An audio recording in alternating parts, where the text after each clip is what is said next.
Good evening, ladies and gentlemen. Here we are with take 2 of the utter failure of a Mad Finnish Gamer Show marathon from yesterday. So what I ended up doing was I copied the videos from my external drive to the desktop PC's internal one. Should hopefully cause less issues this time around.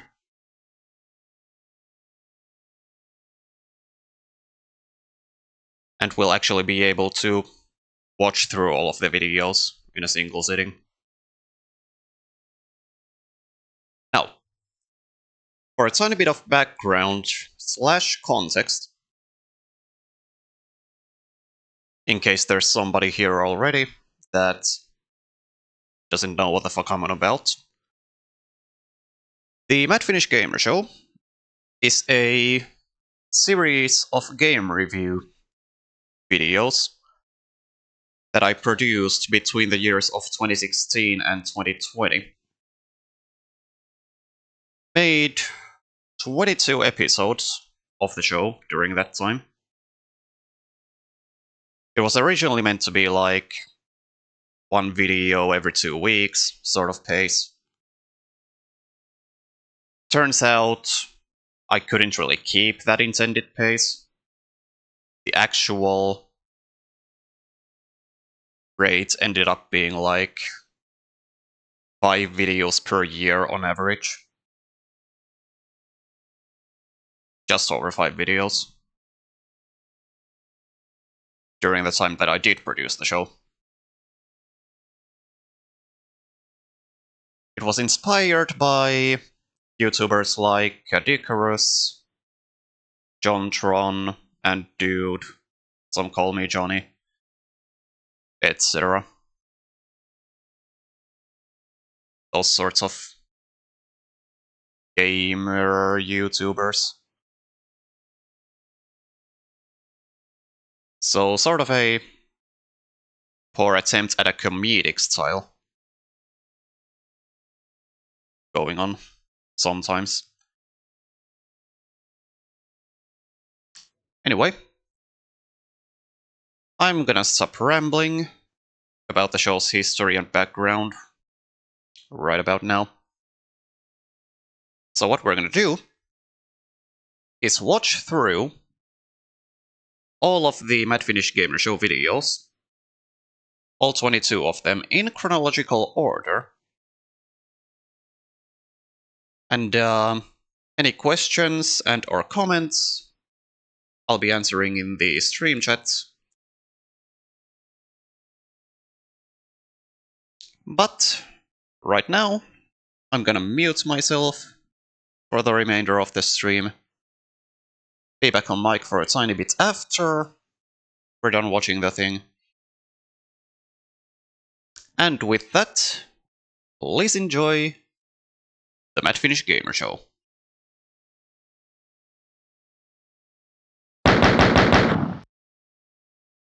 Sup guys and gals, here's MFG30 and welcome to the Mad Finnish Gamer Show, the series where I ramble about good and bad games alike. So this series is a new thing of mine, which I review games in a hopefully semi-comedic fashion and rate them based on a 3-grade seal system. If I find a game good, it gets the seal of approval. If I find it bad, it gets the seal of dread. If I'm in two minds about it, it gets the seal of indecision. Now for the first episode of this new venture, which is in fact rebooted because I made 2 episodes of the same thing early this year but ended up discontinuing it and deleted the original videos for some reason, I picked a little hidden gem known as Daikatana. I mean honestly, what better game to start off the new rejuvenated Mad Finnish Gamer Show with?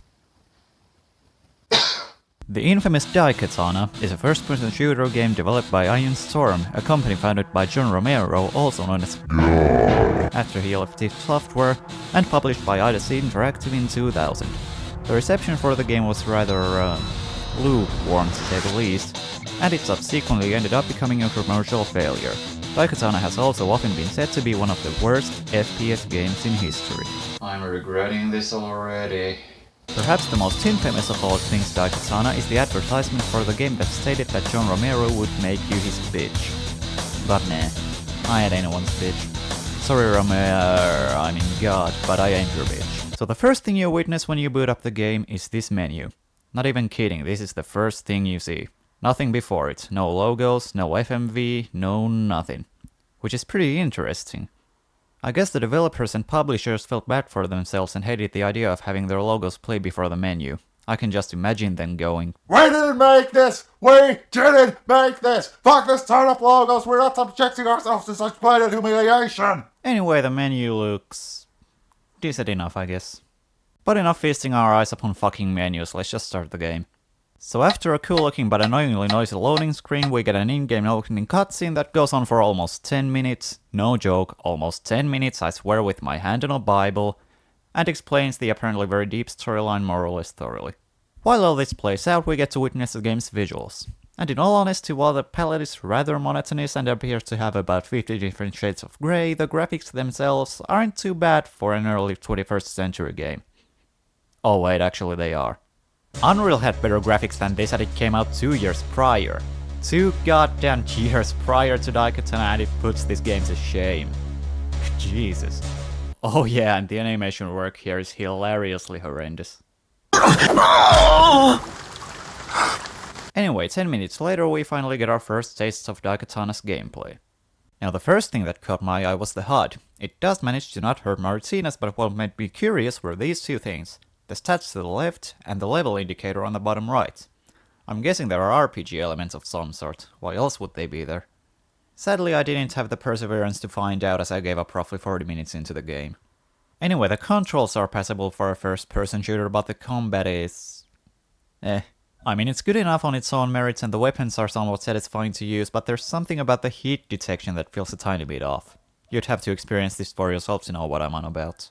Several minutes and a few deaths later into the game I stumble upon what this game calls a save gem. So I check the controls in the menu to see what the save game button is and save my game. Another few minutes later I try to save my game and... What? Are you fucking kidding me? Well, in all fairness, I did have the vague idea that you'd only be able to save your game by finding and using the save gems, but in a game in which the combat in itself is frustrating enough, this design choice is unforgivable.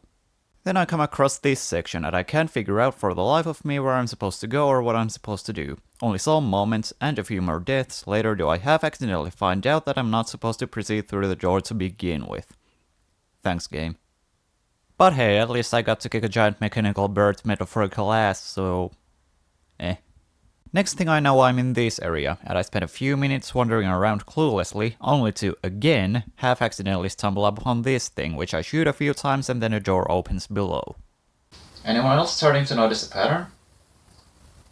Just me? Okay. And then I get stuck in this room. Why am I here? What do I do? Where do I go? What's the meaning of this? Why am I still playing this? Where do dogs go when they die? I've seen enough of this. Let me just kill myself.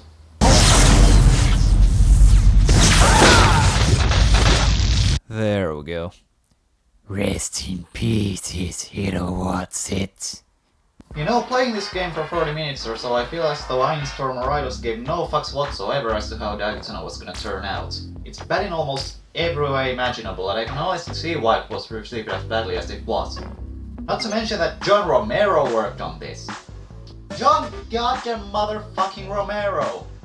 Knowing his track record prior to founding Ainstorm, the state of this game upon release is unforgivable. With all that said, I hereby grant Daikatana the Mad Finnish Gamer Seal of Dread. Well, that was a great start to the show. In any case, this has been the first new episode of the Mad Finnish Gamer Show. I hope you're looking forward to more of these, but if you're not, well... then you're not, I guess. And in all honesty, that's fine. I don't expect everyone to like this video anyway. With that, I have been MFG38, and until next time, have a most wonderful day. Unlike me.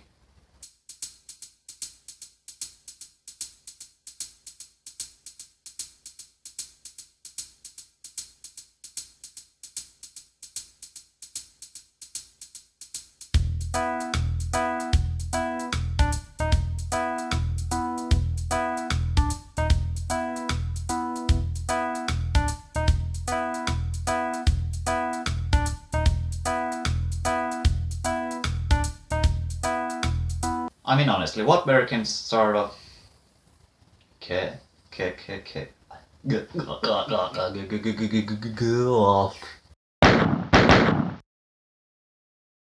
Sup guys and gals, here's MFG38 and welcome to the Mad Finnish Gamer Show, the series where I ramble about good and bad games alike.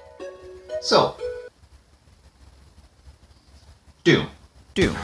Enough said. Have you played Doom? Have you not played Doom? Why haven't you played Doom?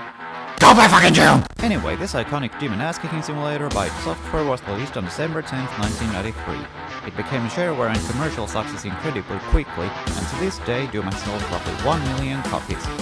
Which may not be a very impressive figure by today's standards, but trust me, back in 1993 the success of Doom was the rough equivalent of your average Hollywood blockbuster. Following the game's success, it was only natural for Doom to spawn a sequel by the next year, as well as ports to almost every console that existed at the time, including one for the Nintendo 64 in 1997. Only this one was not a port of the original game. Oh yeah, and it's known as Doom 64, because, you know, Nintendo 64 game naming conventions. So today I'll be talking about Doom 64 on the Nintendo 64. 64ception. Doom 64 was developed and published by Midway Games exclusively for the Nintendo 64 in 1997. Originally released in North America on March 31st, the game later got a Japanese release on August 1st and a European release on December 2nd. So the story of Doom 64 is as follows. The Doom guy kicked ass and chewed bubblegum all throughout Doom and Doom 2, first on the Martian moons of Phobos and Deimos, and later on Earth. However, some demons still remain on Phobos and Deimos, so the military... Okay, honestly, fuck this story. This is Doom, you slay fucking demons in this game. Who needs any sort of motive or reason to send them back where they came from? Anyone? Apparently not, so... there you go.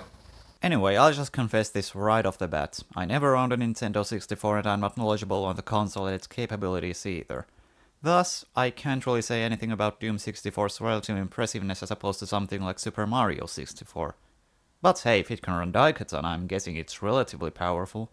This I can say though, this game is the tits. So we start the game and we're immediately treated to the lovely side of a desolate tech base. No enemies in sight. That is, not until you pick up a shotgun and turn the corner. With that, the game establishes its atmosphere, grabbing you by the balls and never letting go. The first level is also where we get introduced to Doom 64's most basic gameplay mechanics. Run around, shoot things, find secrets. It's standard Doom gameplay in its essence, if a tiny bit less hectic than the original Doom. Make no mistake though, because the enemies are still a threat, and when you couple them with the numerous traps and puzzles, unless you know what you're doing, you'll be fairly doomed. Shut up! The gameplay along with the atmosphere lays the foundation for an experience that makes you feel less like an unstoppable killing machine and more like a genuine fighter trying to survive.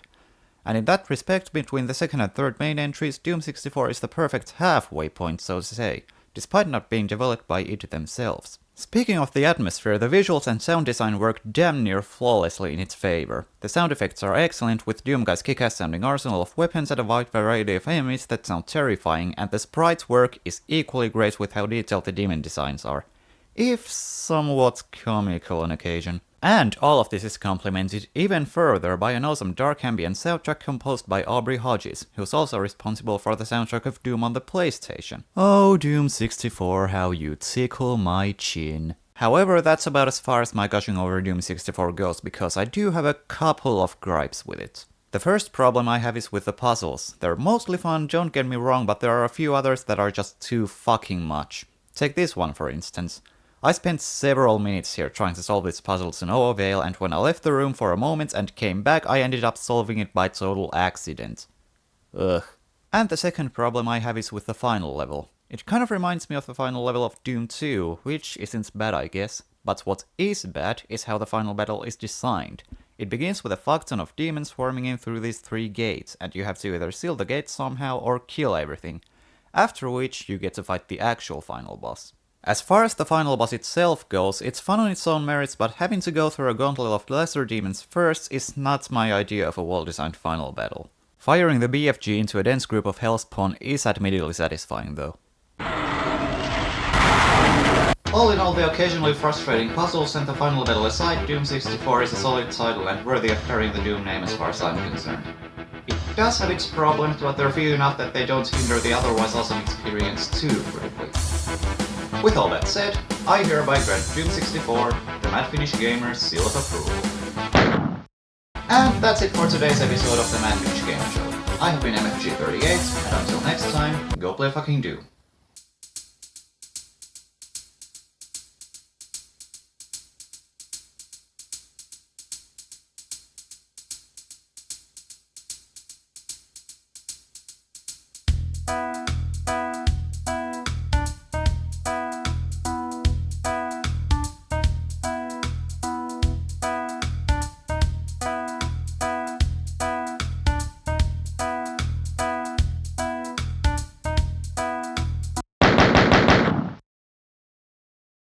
Sup guys and gals, here's MFG30 and welcome to the Mad Finnish Gamer Show, the series where I ramble about good and bad games alike.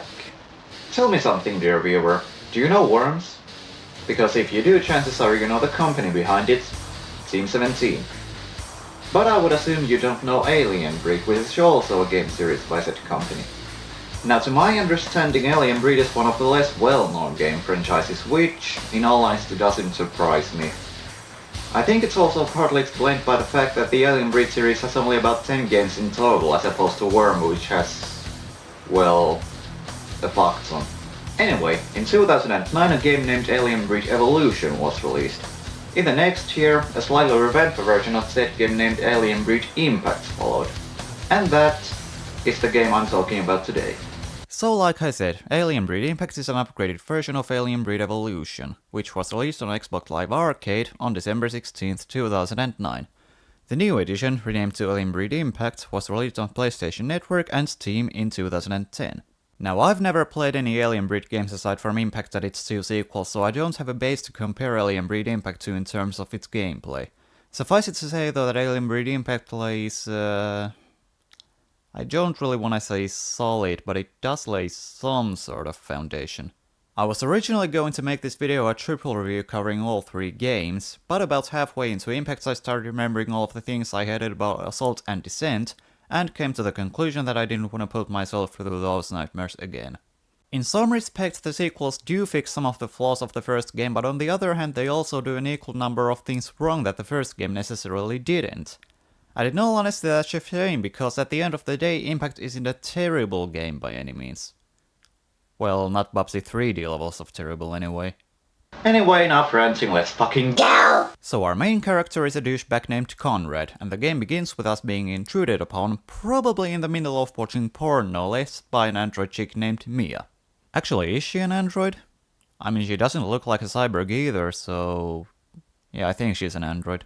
Suddenly shit goes down, and thus begins our quest to save ourselves from certain death while kicking as much alien ass as possible.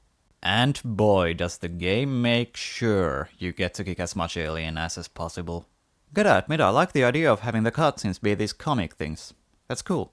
Another thing I like about Alien Breed Impact is the presentation. The visuals, despite the relatively monotonous palette, are great and keep the level design interesting by giving the environments some variation in terms of color schemes. The sound design work is also largely above average, and the soundtrack, for what little there is of it, is pretty kick-ass. And the voice acting isn't bad either.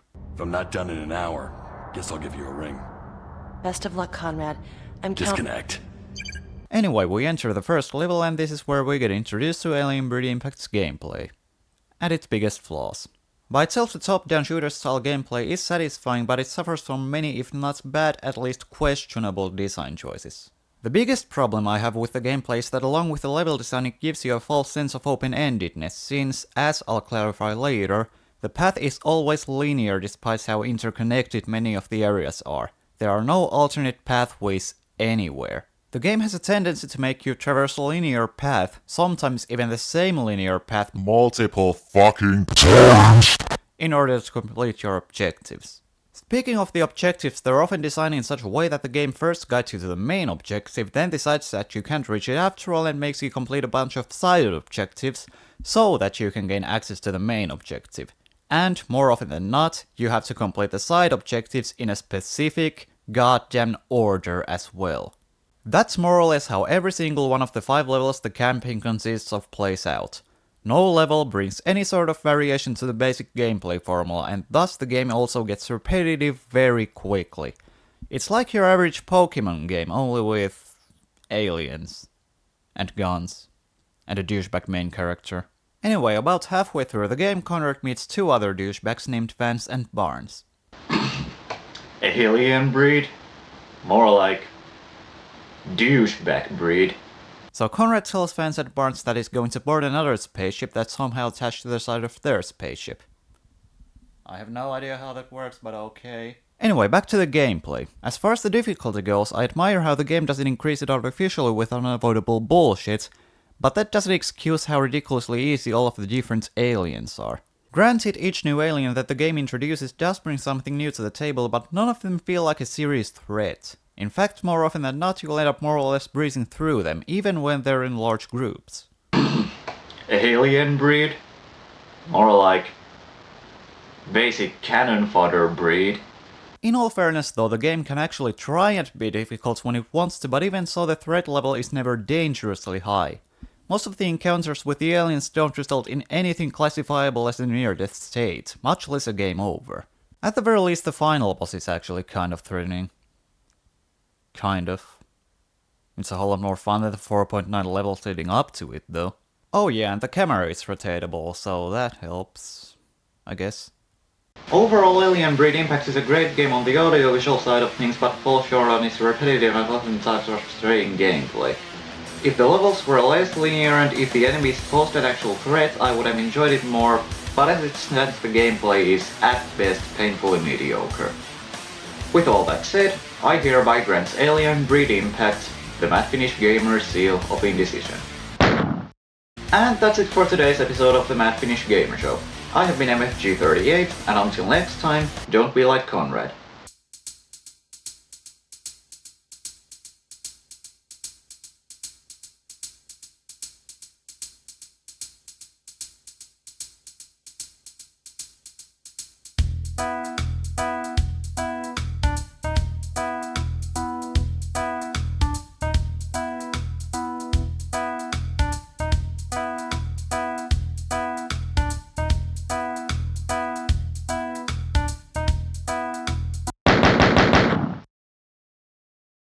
Sup guys and gals, here's MFG38 and welcome to the Mad Finnish Gamer Show, the series where I ramble about good and bad games alike.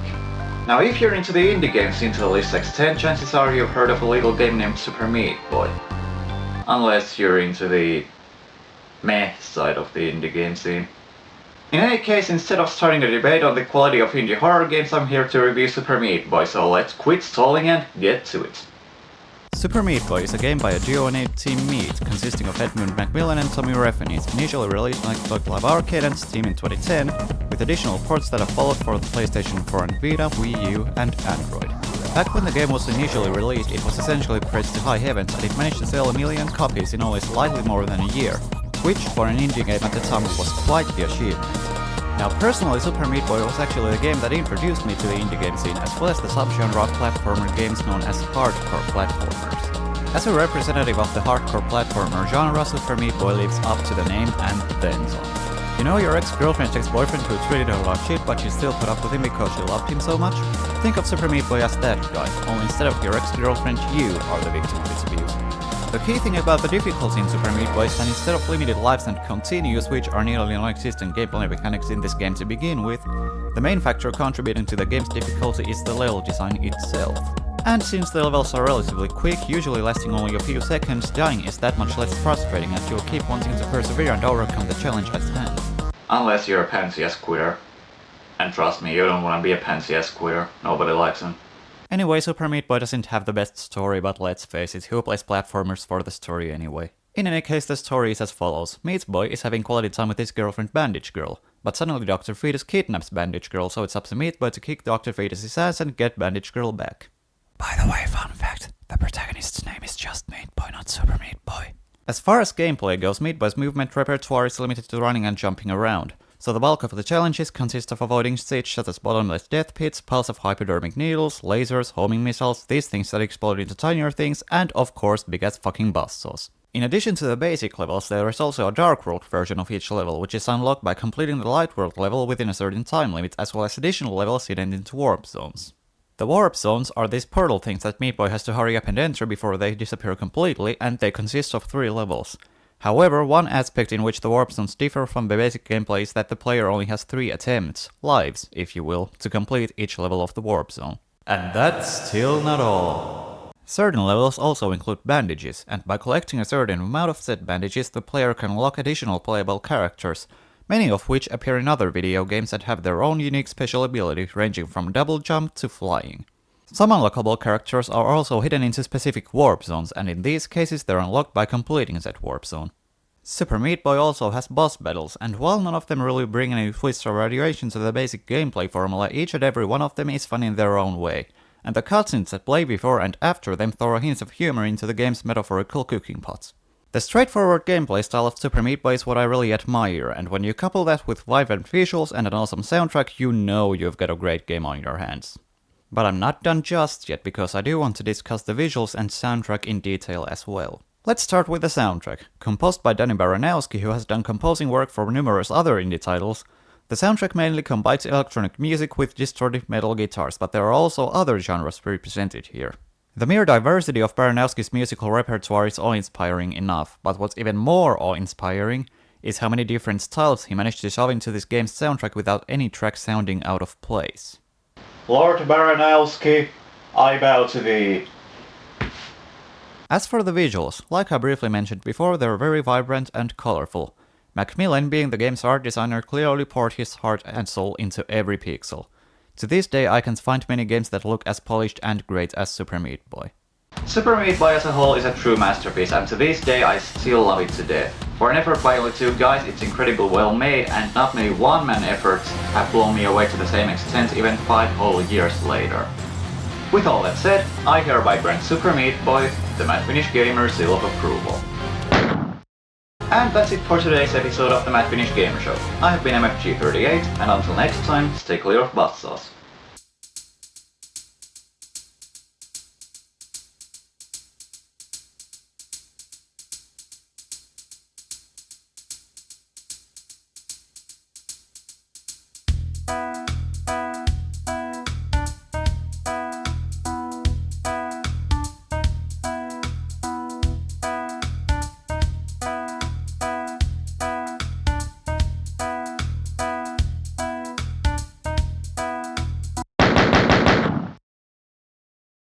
Sup guys and gals, here's MFG38 and welcome to the Mad Finnish Gamer Show, the series where I ramble about good and bad games and fuck!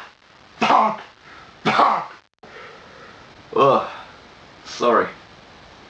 Been sick with frustration-itis all of this week. Wanna know why? Because of today's game. It did this to me. Without further ado, here's fuck! Feist. Feist is an atmospheric 2D platformer game developed by Bits and Beasts and published by Finji for the PC in 2015. Now, to my understanding, Feist is Bits and Beasts' debut effort, which wouldn't come as a surprise. After all, Moon Studios made the amazing Ori and the Blood Forest, and that game was their first. Only difference is that Feist is far from being as amazing, but I'll get to that later. I can already see this review being the death of me. Fuck! In all seriousness, Feist does have a few things going for it that I admire, so allow me to discuss those things first. One thing Feist admittedly gets right is the atmosphere. The visuals, music, and sound design all come together to create a truly great experience to listen to and look at. My personal favorite thing about Feist is its visual style. The colorful backgrounds, in contrast with the almost completely black foreground, give the game its undeniable silhouette-like beauty. In combination with the amazingly atmospheric soundtrack by Tomek Kulczynski, I probably just butchered his name horribly, for which I apologize, Feist nails its atmosphere game like an authentic British pub. Seriously, I fucking love British pubs. Now, in terms of story, I'm not quite sure whether Feist actually has one or not, but if it does, it's admirably subtle about how it delivers the story, never shoving it into the player's face. In fact, the only evident sign of a potential story is the opening sequence where the player has to break out of a cage hanging in the air. In that respect, you could think of Feist as a story about how this thing escaped to safety from a horde of things. Okay, as weird as I know this sounds, those creature designs look terrifying and cute at the same time. So now that I've discussed the good things about Feist, what things do I find bad about it? Well, allow me to tell you. Sadly, as great as Feist is on the audiovisual side of things, that, in my opinion, is about as much as it has going for it. In case it wasn't clear enough from the frustration-itis I've been sick with, Feist was an incredibly frustrating gameplay experience. However, by frustrating, I do not mean frustratingly hard.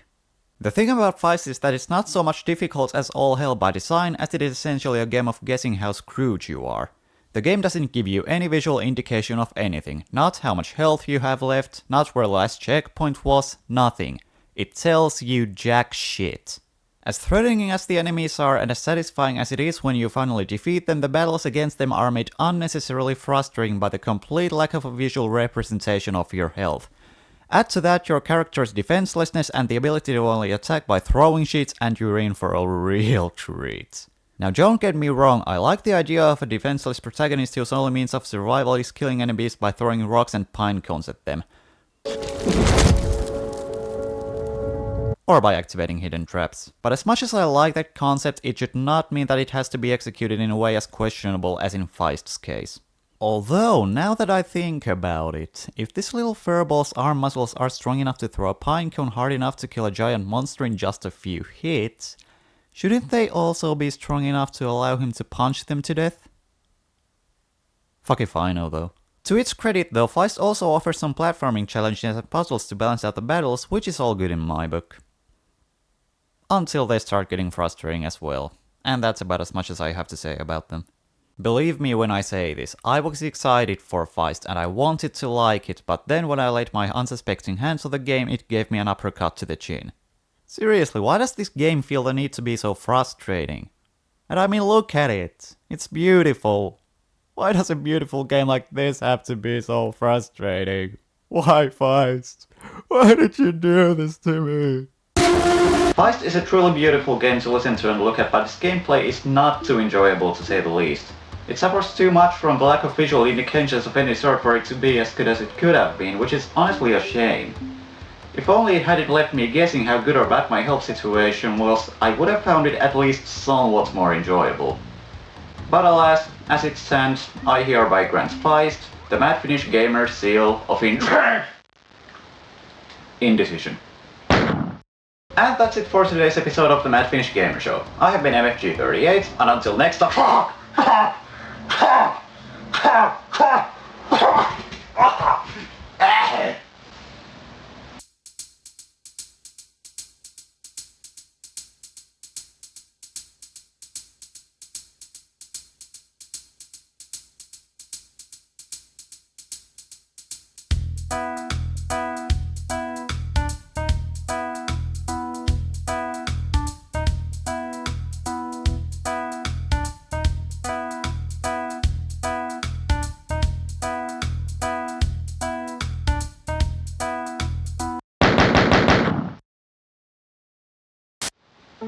Good evening, children, and welcome back to Storytime with Uncle Medinsky.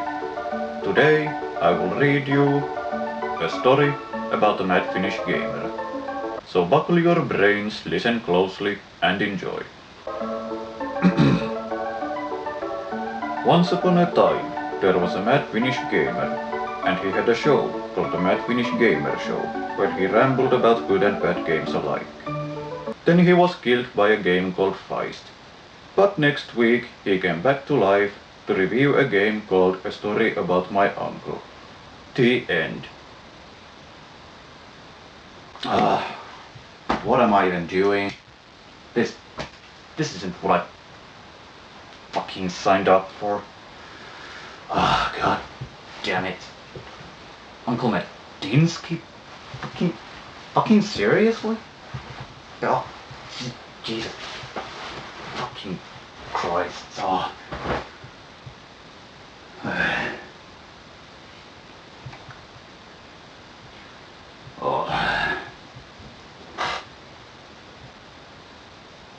So, a story about my uncle. A Story About My Uncle is a first-person platformer game developed by Gone North Games and published by Coffee Stain Studios exclusively for the PC in 2014. So the game tells the story of a father telling his kid a story, Storyception, about his uncle, who one day left him without a warning, made him put on a suit that would allow him to grapple onto shit and get quickly from one place to another, and then just waited for the poor child to defy the odds and survive a perilous adventure so that they could meet again. The responsible. Now, A Story About My Uncle is a rather unique game in the sense that it's a puzzle platformer that plays like a first-person game. In fact, the only other such game that comes to my mind is Portal, and on hindsight, the similarities between the two are quite striking. Only instead of portals, A Story About My Uncle plays around with the gimmick of a grappling device that makes you feel a tiny bit like a futuristic Tarzan. Geronimo! Goodbye then, cruel world. The great thing about the grappling device is that it allows you to freely grapple onto almost anything instead of only specific fixed points, so you're free to improvise as far as maneuverability goes. However, make no mistake, because the levels are linear, and as far as hidden paths or alternate routes are concerned, they are nearly non-existent here. And the few hidden paths that do exist only lead to collectibles with which you can unlock shit. In any case, the grappling device is still a fun gimmick to play around with and the selling point of A Story About My Uncle. In addition to the grappling device, there's also an upgrade to let you boost yourself for a short distance in midair, which you acquire fairly late into the game. You don't get to use it a whole lot though, and the game still keeps the emphasis on the grappling device, which, as far as I'm concerned, isn't too much of a problem. To me, the thing I love the most about the gameplay in A Story About My Uncle is that each new level you enter introduces a new obstacle for you to overcome. Such as in the ice caves, where you can grapple onto areas where the ice is thick, so you have to carefully scan for areas where it's thinner, or in Starhaven, where you get the aforementioned boost upgrade. One thing that A Story About My Uncle absolutely nails is the voice acting. Each voice actor does an admirable job delivering the lines in a way that doesn't sound like they didn't give a fuck and just wanted their paycheck. I'll go on ahead and tell him that you're coming. He's not much for surprises. Later! As far as the game's delivery of the story goes, it has a very interesting effect going about it. You see, the protagonist never speaks directly to anyone in the actual world where the game takes place, but rather he narrates the story as his older self, whereas all the other characters have their own personality and voice in that world. And of course, the game has an amazingly colorful and pleasing visual style, as well as a completely listenable soundtrack. The only negative thing I have to say about A Story About My Uncle is that for a game of this level of quality, it's saddeningly short. On my first time through, I finished the game in just under 3 hours, and as much as I enjoyed the journey while it lasted, I would have loved for it to be at least twice as long. In any case, even despite ending so quickly, A Story About My Uncle was great fun, and the final scene was worth the effort of reaching it. Now, I won't spoil the final scene here, but I can say that I almost shed a tear when I witnessed it. A Story About My Uncle is overall a great game, and in my opinion it's not too far from being a masterpiece. The levels are well designed, and the grappling gimmick lays the foundation for a fun gameplay experience that can be played in a lot of different ways. Even if it does end a little too soon, it's worth experiencing just for the joy of feeling like Tarzan. With all that said, I hereby grant A Story About My Uncle the Mad Finnish Gamer seal of approval. And that's it for today's episode of the Mad Finnish Gamer Show. I have been MFG38, and until next time, don't trust your uncle.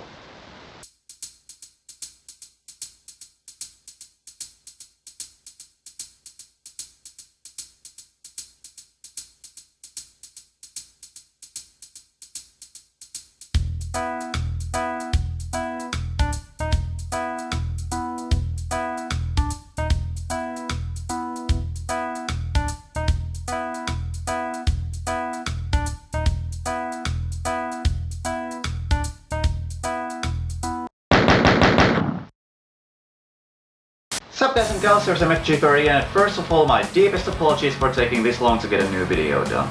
But either way, welcome once more to the Mad Finnish Gamer Show, the series where I ramble about good and bad games alike.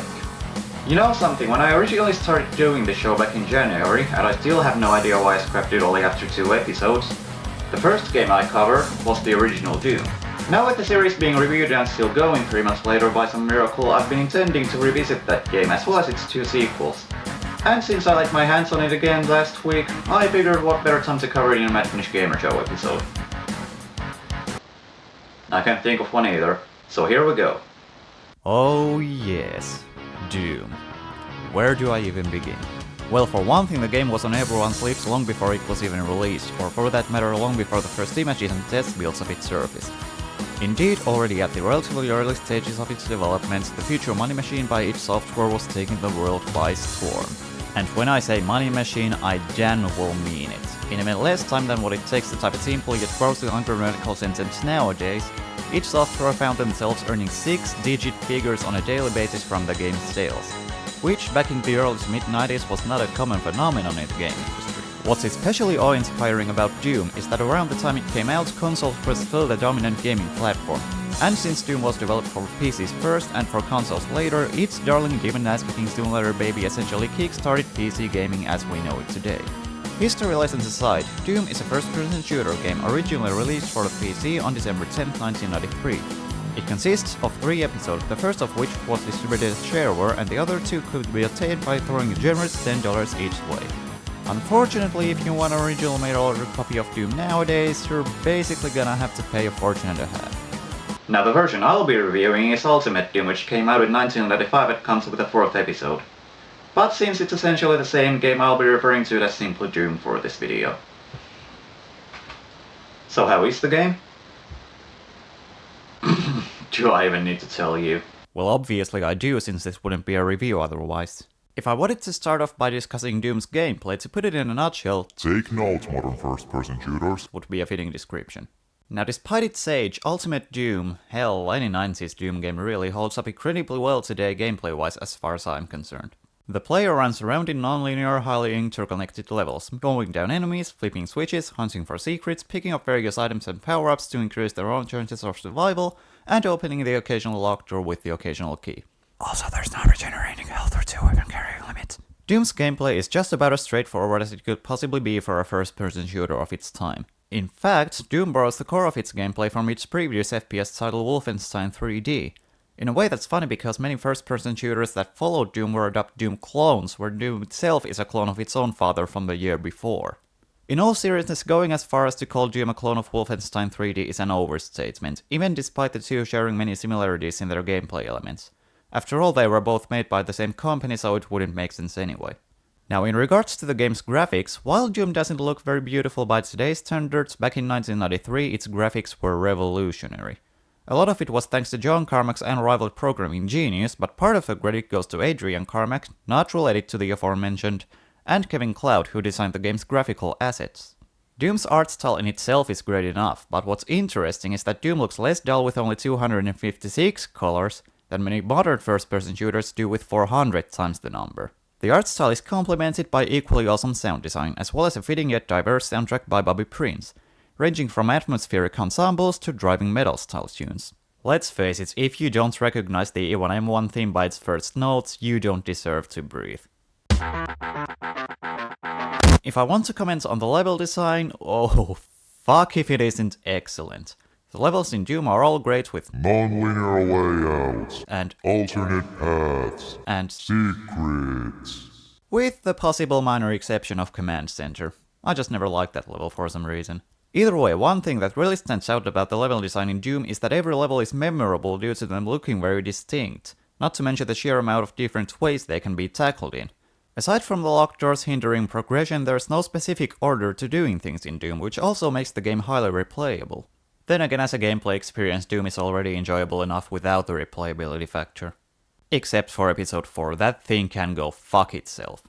Overall, aside from being a highly regarded classic, Doom is a very solid game and deserves the praise it still gets to this day. In my honest opinion, it's a more or less perfect game with very few major flaws, if any. With all that said, I hereby grant Doom the Mad Finnish Gamer seal of approval. Now, as I briefly mentioned at the start of this video, in the next 2 videos I'll be covering Doom 2 and 3, so I hope you'll stay tuned for those in the coming weeks. Anyhow, that's it for today's episode of the Mad Finnish Gamer Show. I have been MFG38, and until next time, kick lots of demon ass.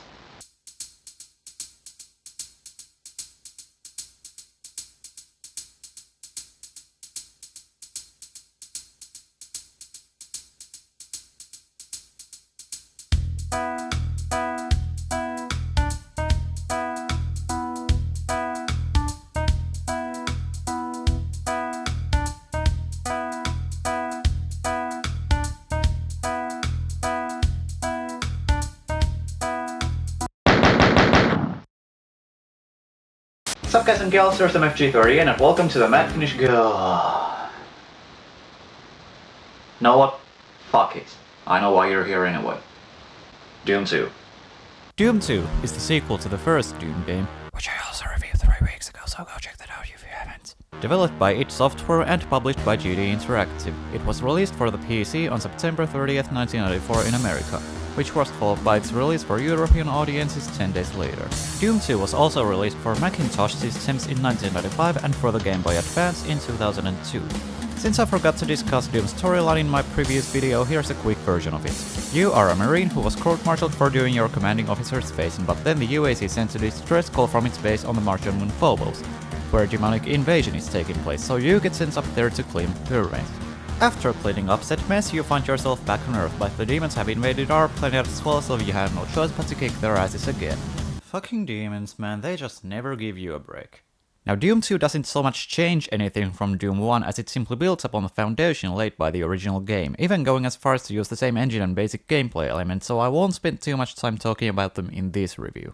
The most substantial change in Doom 2 from Doom 1 is that Doom 2 isn't divided up into episodes, but rather it plays a seamless, uninterrupted 30-level demon ass-kicking Bloodfest. Or 32 level if you count the secret levels, but either way, moving on! As far as level design goes, the levels in Doom 2 are just as open-ended and explorative as in Doom 1. Only this time the game also throws urban settings and large open areas into the mix.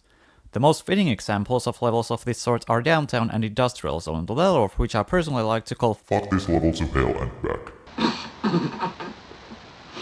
Get it? Just to go to hell in this game?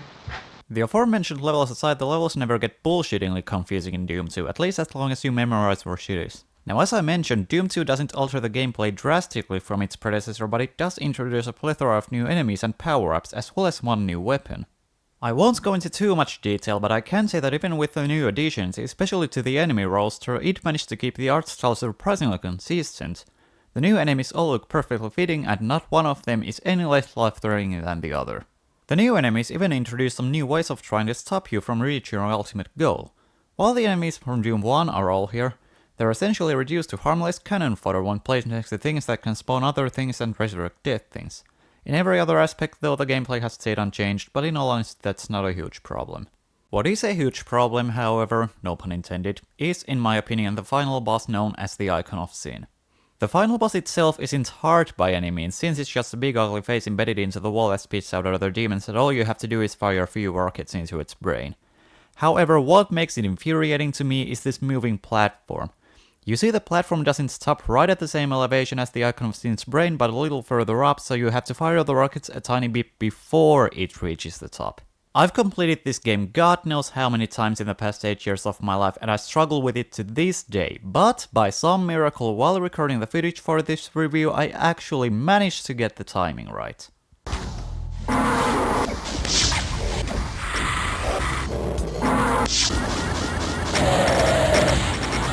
Half of the time anyway. Overall, a couple of annoying levels and the final boss aside, Doom 2 is an excellent game and a more than worthy follow-up to Doom 1. I'd even go as far as to say it's a tiny bit better, especially with the new enemies and the things they bring to the table. With all that said, I hereby grant Doom 2 the Mad Finnish Gamer seal of approval. And that's it for today's episode of the Mad Finnish Gamer Show. And in case you'd forgotten by now or just didn't otherwise know, the next episode will be about Doom 3. So stay tuned. Anyhow, I have been MFG38, and until next time, kick even more demon ass.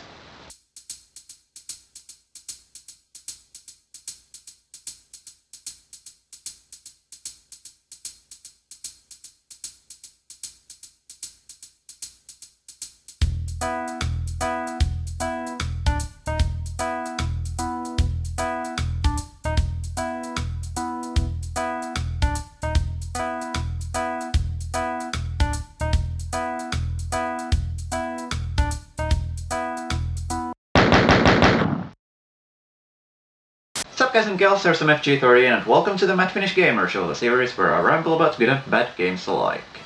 So in order to wrap up this trilogy of Doom game reviews, let's talk about none other than the bastard child of the franchise. Well, next to that piece of shit movie anyway. Ugh. Seriously, how did that even happen? Doom 3 is the follow-up to Doom 2, developed, as usual, by id Software and published by Activision. Originally released for the PC on August 3, 2004, it later saw a Macintosh release on March 14, 2005 and an Xbox One on April 3, 2005. Upon its release, Doom 3 was a critical and commercial success, having sold over 3.5 million copies as of today, but that's not to say it hasn't divided opinions, especially within the Doom community. Some have absolutely praised the game, while others have been harsher in their criticism about it. Now personally, Doom 3 was actually my introduction to the series, and for a very long time I regarded it as the best game ever. Nowadays though, not so much. But for the sake of fairness, allow me to start off by discussing what I like about the game. One of the stronger points of Doom 3 in my opinion is the atmosphere. The game deviates from its predecessor quite radically by taking a survival horror approach, and the atmosphere complements the new style of gameplay pretty well. I'll leave the gameplay side of things for a tiny bit later though. Back when I played Doom 3 for the first time, I found the atmosphere seriously unsettling, and I know for sure I'm not alone there. In all honesty though, I've completed the game enough times to basically know it like the back of my hand at this point, and while the atmosphere isn't so unsettling to me anymore, I can still appreciate it for what it sets out to do. The voice acting work in Doom 3 is also largely great, if with a few exceptions. If I had to name any favorite voice actors, two that immediately come to my mind would be those for Swan and Betruger. The situation is out of control. It's not out of control, Swan. You are. Am I the only one to whom that sounds like an innuendo? Oh yeah, speaking of Swan and Betruger, they have a grudge with each other. Anyway, for what little music there is in Doom 3, it's great as well, especially the main theme. It's one of my favorite video game music tracks to this day, and if you know what I'm talking about, I shouldn't need to explain why. As far as the rest of Doom 3's audio department goes, it's... When it comes to the enemies, most of them do sound good and admirably distinct from each other, but I can't say that about the zombies, for instance. Especially considering the atmosphere that the game is going for, they don't sound terrifying at all with their stereotypical moaning. Another area where I'm indifferent about the sound design is the weapon arsenal. Half of the weapons sound incredibly wimpy, and I'd even go as far as to say they don't sound like weapons in the least. The biggest offender in this regard, in my opinion, is the shotgun. For what's supposed to be a powerful close-range weapon, it honestly doesn't sound like one. As far as Doom 3's gameplay is concerned, as I mentioned before, it slows down the pace a lot from what Doom was in the 90s. With the game putting clear emphasis on the atmosphere, a fast-paced gameplay style honestly wouldn't work here. Ammo in the game, while plentiful, is just sparse enough to complement the atmosphere and make you feel like you could run out of the stuff at any time. In addition to that, the game throws many different situations at you, making it so that you can't rely on just one weapon for the entirety of the game. Even the enemies are designed in a way that requires you to think which weapon is best used against which enemy. Throughout the game you can also find storage cabinets which require a 3-digit code to open, and they often hold ammo and other supplies within them. While this is a great incentive to use the PDA that the game gives you, it can get tedious to have to listen through audio logs and read through emails in order to find the appropriate code that opens the cabinet. The levels in Doom 3 are fairly linear, but some of them do provide some backtracking and non-linear progression. The aesthetics are pretty good as well, but one glaring problem in most of the levels is the lighting, or lack thereof. Since most of the game is spent in claustrophobic dark corridors, the gameplay suffers from it on occasion. Granted, you do have a flashlight and Doom 3 clearly incentivizes using it, but having to switch between the flashlight and weapon really becomes a problem in some of the darker areas. Not only can it be next to impossible seeing incoming attacks, but luring the enemies into better lighting for easily taking them out can also be a pain in the ass and a waste of time. On a side note though, the Berserk power-up is satisfying as fuck. Doom 3 is a game that has its strengths and weaknesses in almost every aspect of itself, especially in the gameplay. In all honesty though, I don't hate the game, as much as I know it may sound like I do. But I can't say that I fully enjoy Doom 3 nowadays either. With all that said, I hereby grant Doom 3 the Mad Finnish Gamer seal of indecision. And that's it for today's episode of the Mad Finnish Gamer Show. I have been MFG38, and until next time, keep a flashlight nearby.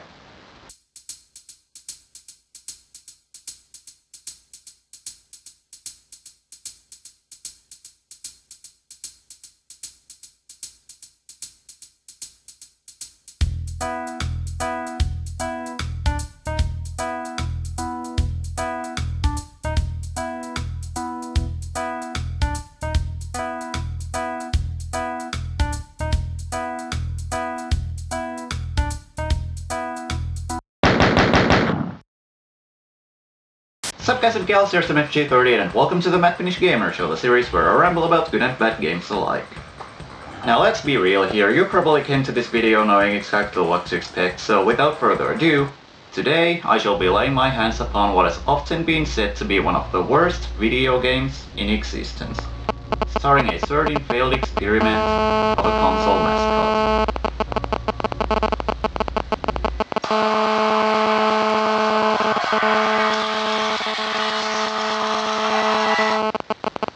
Yeah? You don't mean... Yeah? Are you seriously... Yeah? Trust me, you don't want... Yeah? Dude, I'm serious, you don't... Yeah? Are you even listening to me? Yeah? Yeah? Yes, ladies and gentlemen, today I am talking about Bubsy 3D. In case you're unfamiliar with Bubsy 3D and how infamously shitty it is, it's a PlayStation 3D platformer game developed by Eidetic and published by Accolade. The game was originally released in North America on November 25, 1996, with a European release following in August of 1997. In addition to what we have on the PlayStation, apparently there was also a Sega Saturn version in the works that got cancelled for whatever reason. Now before Eidetic came to existence and made this wretched thing, one of its founders, Michael Berlin, used to work for Infocom, which was a company that specialized in text-adventure games. And for someone with no prior experience of making platformers, it's already easy to see why Bubsy 3D is as bad as it is. Anyway, enough talk, let's dive in.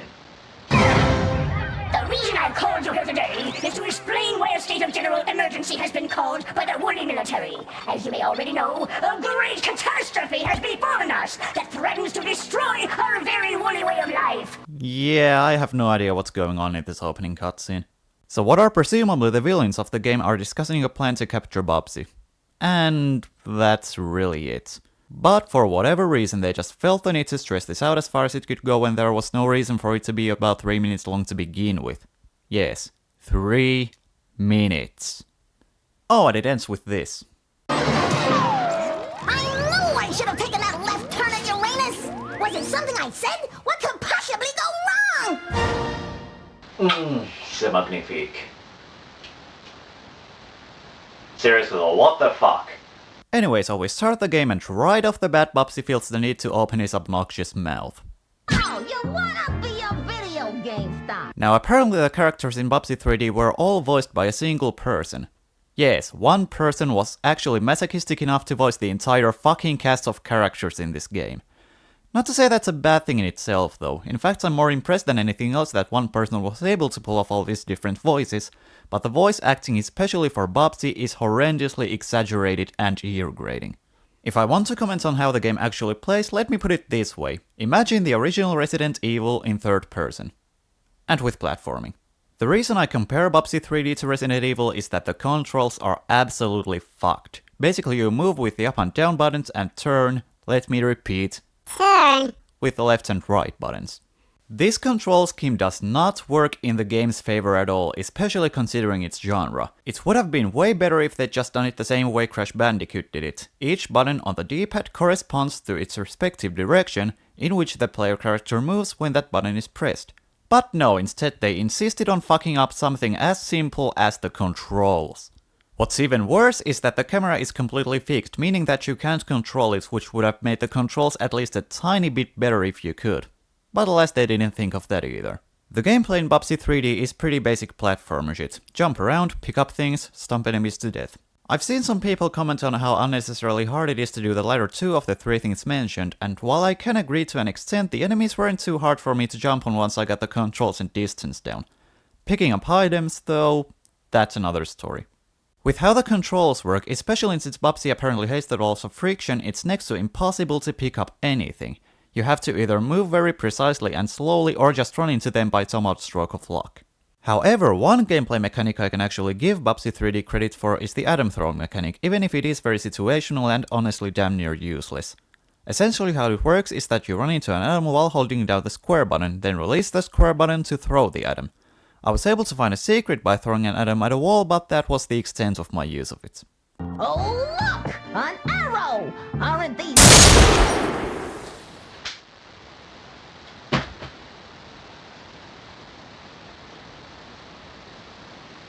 He was getting on my nerves. As far as the visuals go, well, I mean just look at it. Do they look good to you? Because if they do, let me know what you're smoking, I want some of that. Anything to make this game look less shitty. And don't even get me started on the music, it is the absolute worst. Composition-wise it's already horrible enough, but this one instrument really takes the cake. It sounds like someone was farting into a telephone and the guy on the other end recording it and loaded the sample into a tracker program. By the way, tracker programs are fucking awesome. Anyway, I managed to beat the first level at the very least, but on the second level I started dying this stupid shit, and eventually I just stopped caring and walked into the nearest enemy on purpose. Also, I love how this game has continue as an option on the game over screen, as if anybody would want to do that. Now normally this is where I sum up my thoughts on the game, but I'm sure that Bubsy 3D has already spoken for itself. And in all honesty, I feel like I wouldn't have anything new to say anyway, so... With all that said, I hereby grant Bubsy 3D the Mad Finnish Gamer Seal of Dread. And that's it for today's episode of the Mad Finnish Gamer Show. I have been MFG38, and until next time, don't play Bubsy 3D. Seriously, don't do it.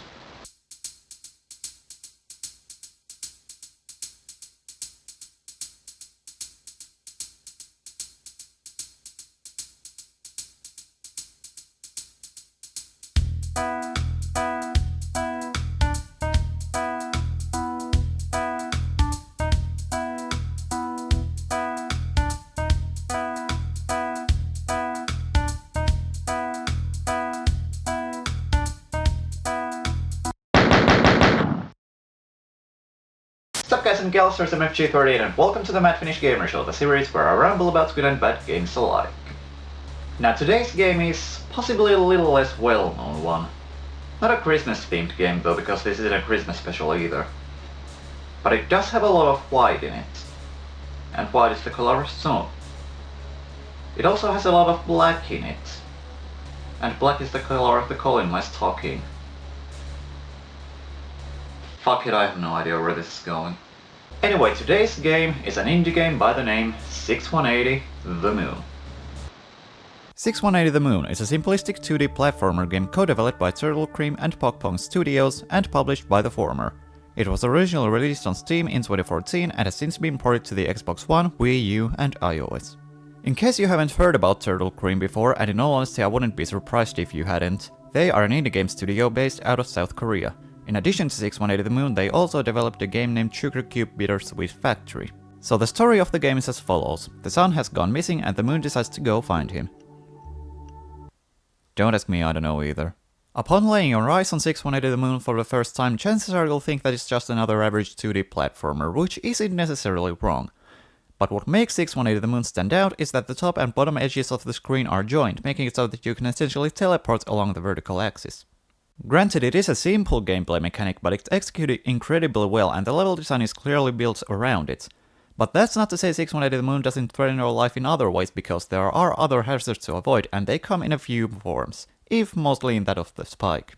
In 6180 The Moon, every death is instant, and once you die it doesn't take too long for you to respawn back at either the start of the level or the nearest checkpoint. The checkpoints are marked by solid white blocks, and to activate them you simply have to touch them. Now 6180 The Moon doesn't exactly boast a huge variety of gameplay elements, which for a game as simplistically beautiful as this is the right way to go. Aside from moving left to right and jumping, the only other gameplay mechanic that the game has is a single-use power-up known as a drop of light, which is essentially a double jump of sorts. Even then the drop of light isn't hugely prominent throughout the game, but I don't honestly mind that. As far as different game modes go, they're not overwhelmingly plentiful either. In fact, there are only two game modes, Finding Sun, which is basically the story mode of the game, and Moon Rising, which reverses the direction and order you traverse the levels in, as well as the vertical axis. I don't so much mind the extra challenge provided by the Moon Rising mode, but it does give the impression that the developers wanted to prolong the game's lifespan somehow but ran out of ideas, so they decided to simply reverse the levels. That's my only real gripe with this game though, because the visuals and soundtrack are absolutely beautiful. If I want to discuss the visuals first, the game's art style is very simplistic but stunning all the same. It's a silhouette-like style with a black background and a white foreground. You won't see many other colors here aside from a slight background scene that changes according to the level, but in my honest opinion any more colors wouldn't work either way. As for the soundtrack, composed by Seong-ji Yi and Chaeyoung Kim, apologies if I completely butchered their names, it's very atmospheric and fits the game perfectly. Granted it's not the most complex, but in all honesty it doesn't need to be either. Oh, and on a side note, Venus is a dick. Or a bitch, depending on its gender. Do planets even have genders? Overall, 6180 The Moon is a beautiful game in its simplicity in both the gameplay and the presentation. It nails almost everything, and even despite the rather lazy addition of the Moon Rising mode, it doesn't try to be anything more than what it sets out to accomplish. And for that, I applaud it. With all that said, I hereby grant 618 the Moon the Mad Finnish Gamer seal of approval. And that's it for today's episode of the Mad Finnish Gamer Show, and this is in fact the last Mad Finnish Gamer episode of the year since I'll be putting the show on hiatus until January. With that, I have been MFG38, and until next time, have a great Christmas and New Year.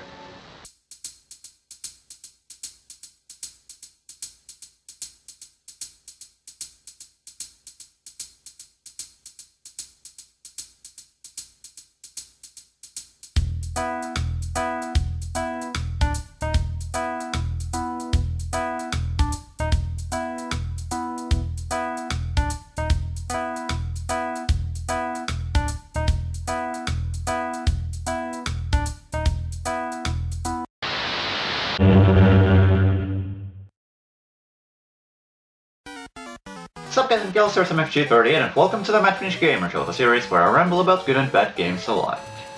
So, 2017 has finally arrived. New year, new show, new me. And you know something, as much as I dislike change, it's not always necessarily as bad as I'd imagine. Now why do I say this? Well, you see, around the turn of the year I started getting into the habit of sleeping naked. And I've gotta admit that feeling is pretty amazing. Know what isn't so amazing though? Toby the Sacred Mine. Toby the Sacred Mine is a 2D puzzle platformer developed by Lucas Navratil in 2015. Versions of it exist for the PC, Mac, and Android, with an Xbox One port apparently being slated for release in a week from now, as well as an iOS port and an undetermined future date.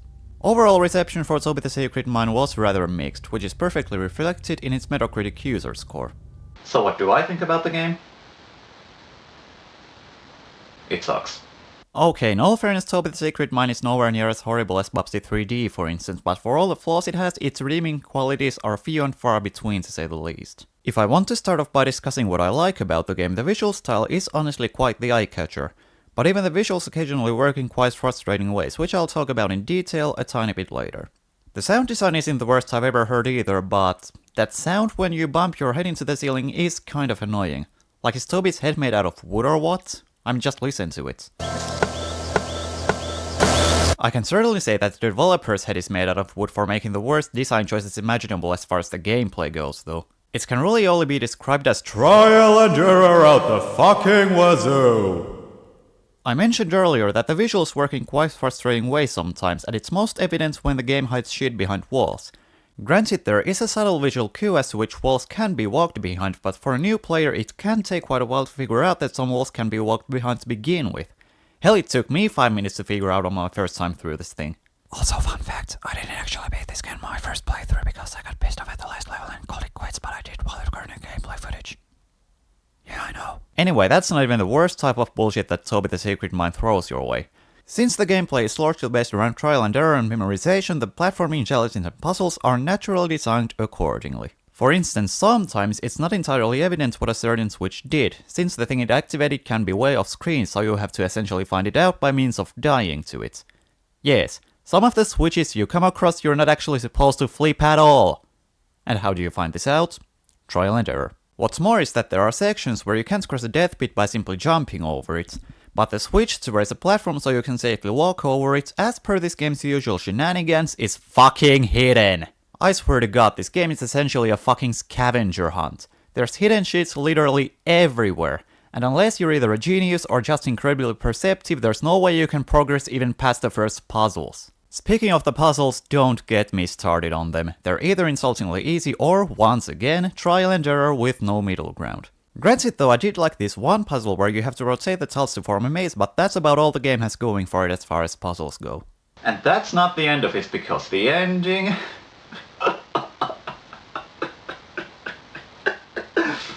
it sucks. So this is the final level, and after some jumping over a couple of buzzsaws and unpredictable bombs and flipping a pair of switches, what do we get? A choice, surprisingly enough. Apparently we can either kill this thing and rescue our former buddies, or we can grab his crown and continue his legacy as the ruler. Since I'm a good guy, I picked the former option, and we witness the little fucks gathering around and their eyes turning from red to white. That is the literal extent of the ending. And that's just one of 2 possible endings, but fuck if I could be bothered to replay the level just to see the other one. I don't even know what more to say about this travesty. This game is almost nothing but bad design choices and trial and error gameplay. And I spent actual fucking money on this. Toby the Secret Mine? More like Toby the Purchase Regret Mine. I mean, at the very least the music decent, but still fuck this kind of piece of shit!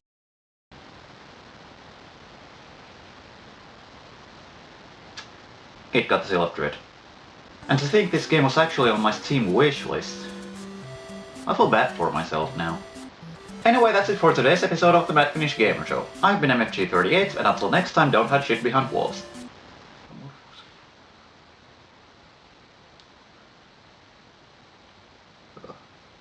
And that's not the end of it, because the ending...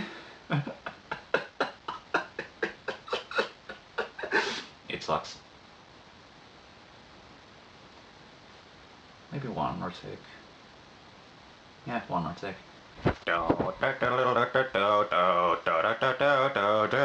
Toby's fucking shit.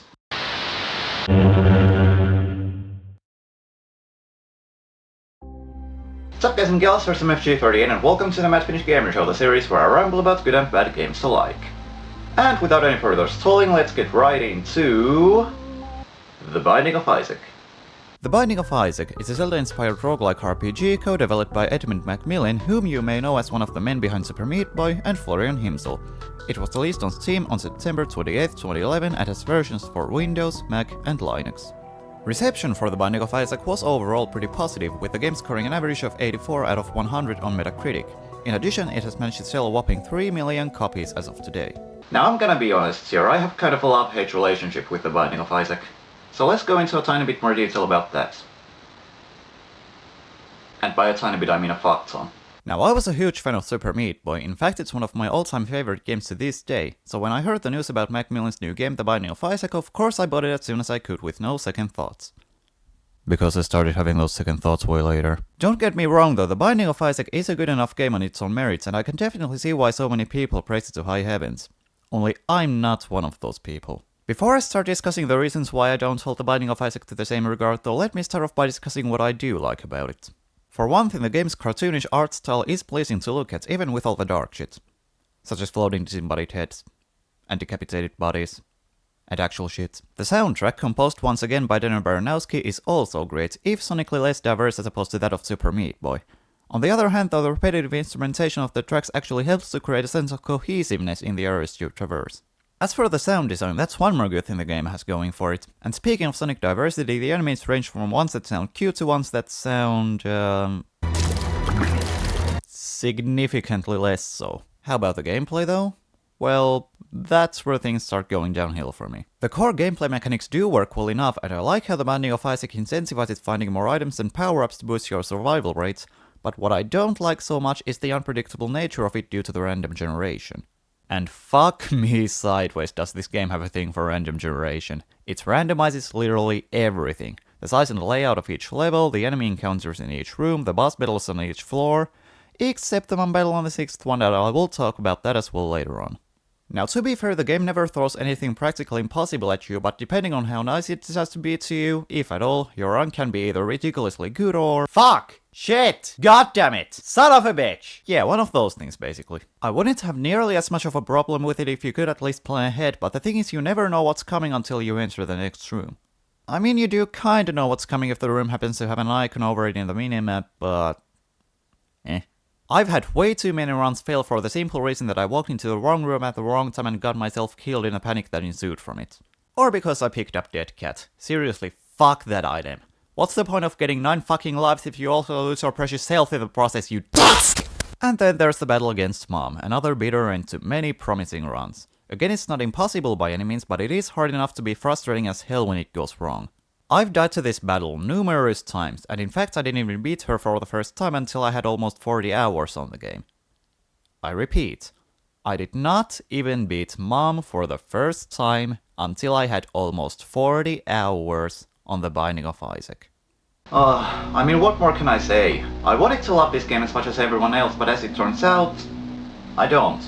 Once again though, I don't wholeheartedly hate the game, as much as I know it sounds like I do. but I just have way too many problems with it to be able to love it to the same extent. With all that said, I hereby grant the Binding of Isaac the Mad Finnish Gamer seal of indecision. And that's it for today's episode of the Mad Finnish Gamer Show. I have been MFG38, and until next...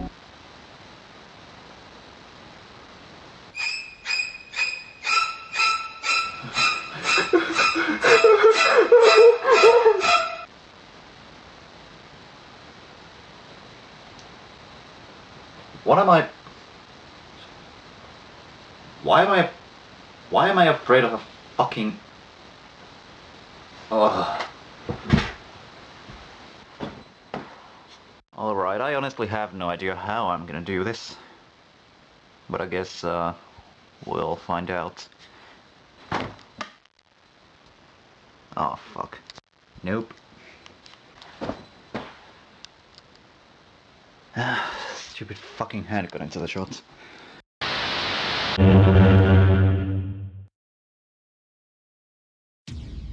Sup guys and gals, here's MFG38 and welcome to the Mad Finnish Gamer Show, the series where I ramble about good and bad games alike.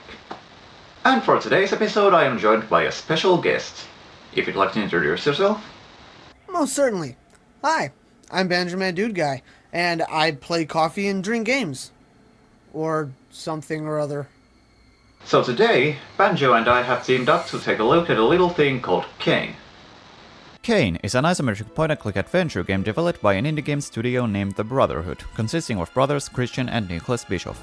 It was released for free on Steam and GOG on January 24th, 2017, with versions available for Windows and Mac. Now this game is actually a prequel to The Brotherhood's previous game Stasis, which I haven't had the chance to play just yet, but Kane did leave me curious as to what its predecessor has up its metaphorical sleeve. Whoa, hold on. This is a prequel to another game? Yep, this is a prequel to another game. Well then, color me surprised. If surprised is a color. So the game begins with our protagonist Hadley about to receive an operation of some sort in what appears to be an ordinary hospital, but it only takes one screen transition for the game to bare its fangs.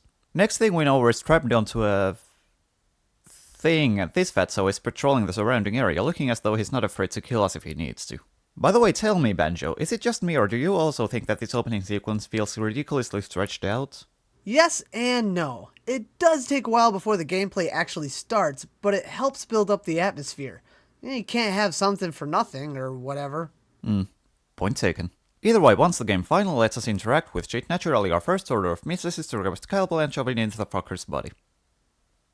Oh yes, and break free, because, I mean, why wouldn't we? Well, for all we know, she could be into being tied up.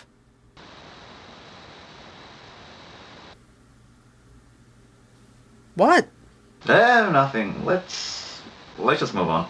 And that opening sequence establishes pretty much what the entire game consists of. Clicking on things. Well, and pointing. This is a point-and-click game after all. And for those who are new to the genre, rule 1 to any point-and-click is to take anything that's not tied down. And if it is, find out how to remove it, then take it. Now I've gotta confess something here, this was actually the first point-and-click game I've ever played, and while I can't comment much on the gameplay itself, I do admire the simplicity of it.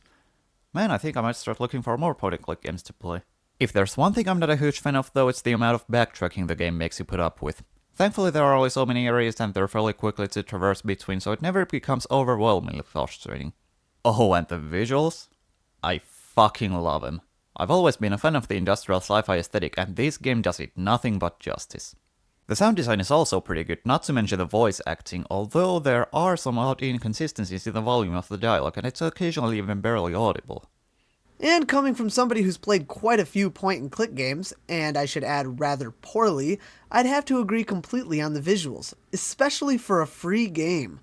It not only looks great, but it definitely sets the mood it's trying to accomplish. Partnered with the ambient BGM, it does well to give off some rather creepy vibes. Also, I absolutely love the voice acting, especially the screaming. Answer me! Goddammit! Fucking answer me! Now, despite never having played point-and-click games prior to this one, I can say that Kane is an absolutely brilliant game in almost every way. In fact, I'd go as far as to say it's a great starting point for someone looking to get into point-and-click games, and considering that the game is free, it's well worth the price of admission. How about you, Banjo? What you think? I really liked it. The story had me intrigued from start to finish, and like you said, it would make a really good entry-level point-and-click for newcomers. The puzzles make you think, and exercise creativity without being too challenging. Plus, the game setting is rather small, so there's only so many possibilities you can try before you figure out what you need to do next. It took me about 3 hours to beat, mainly to getting stumped a little bit at the end, so it's not really that long of a game, but definitely worth checking out. I see. Well, with all that said, we hereby grant Kane the Mad Finnish Gamer seal of approval. And that's it for today's episode of the Mad Finnish Gamer Show, and super huge thanks to Banjo for joining me on this one. Hey, anytime. Banjo. MFG? If you'd like to say the final words. More than happily. I've been MFG and... no. This has been MFG 38 and Banjo, and until next time, come watch me, I guess. This is empty. I drank it all.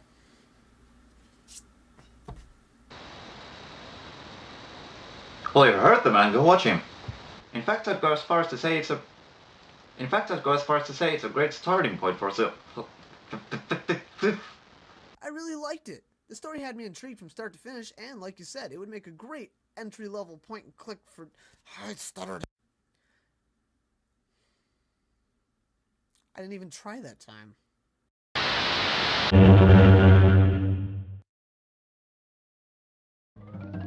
Sup guys and gals, here's MFG13 and welcome to the Mad Finnish Gamer Show, the series where I ramble about good and bad games alike. Yes, ladies and gentlemen, I am finally back. After... how many weeks in hibernation? Well, that's beside the point, because the important thing is that you get to see my ugly and hear me talk about shitty games again. And non-shitty games, because, you know, it's in my opening line, good and bad games alike. I mean, go figure.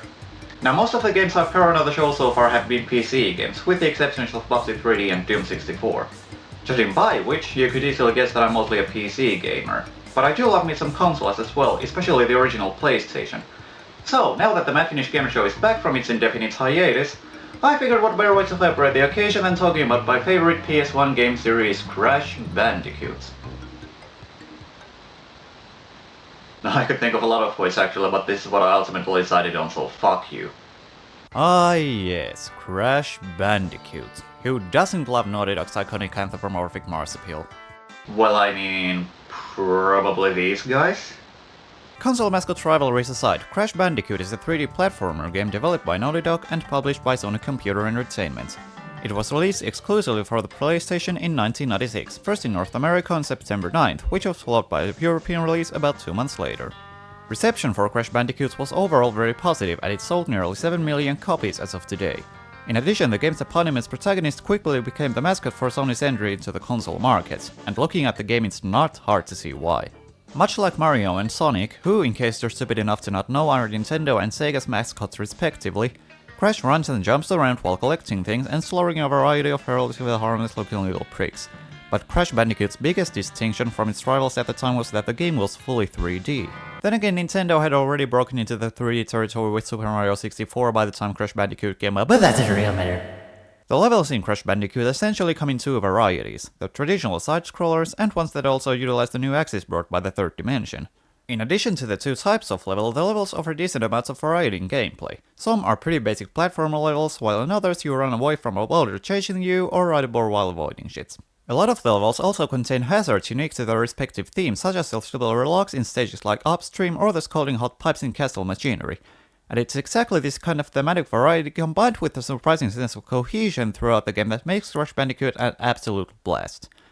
That is, when it decides to not be a dick, but I'll talk about that later. Now, in terms of movement, Crash doesn't exactly have an extensive movement repertoire. In addition to the basic running and jumping, the only other thing you have is the spin attack, which I have to wonder how Crash manages to pull it off without getting dizzy at all. But the different moves are utilized very well in the game, sometimes in quite creative ways. As an example, you have the TNT crutch, which you can jump on to set them off on a 3-second timer before they explode, but if you spin into them, unless you have an Aku Aku mask to protect you, it's -1 life for you! Speaking of the Aku Aku masks, they act as your hit points in this game. By default, Crash only has 1 hit point, but he can gain up to 2 extra hit points by collecting the Aku Aku masks. And if he happens to pick up the third Aku Aku mask without losing the 2 prior ones, he turns invincible for a short period of time, being able to kill enemies and break crates by simply running into them and also moving ever so slightly faster. But make no mistake, because even Aku Aku Max won't save you from bottomless pits of death. Now, as far as the game's difficulty goes, this might come as a slight surprise to those unfamiliar with Crash Bandicoot, but Crash Bandicoot is in fact the hardest one out of the original PS1 trilogy. And I don't mean that lightly either, I mean Christ almighty. Most of the time the difficulty progression does feel quite natural and manageable, but the difficulty spikes rather oddly in some of the levels, namely Sunset Vista and Native Fortress. At least those other two levels I recall being almost unfair in comparison to the levels immediately preceding and following them. And the fucking ridiculous saving system doesn't help either. Basically the way it works is that by collecting 3 tokens in a level, which I should mention also come in a few varieties, you get taken to a bonus stage, and if you manage to complete that bonus stage, you're rewarded with the ability to save your game. Granted, the Tona bonus stages aren't too difficult, but the Brio and Cortex bonus stages are fucking nightmare-inducing. And honestly, with a saving system this horrendous, you're better off just going through the game in one sitting without saving at all. Oh, and did I mention the gems yet?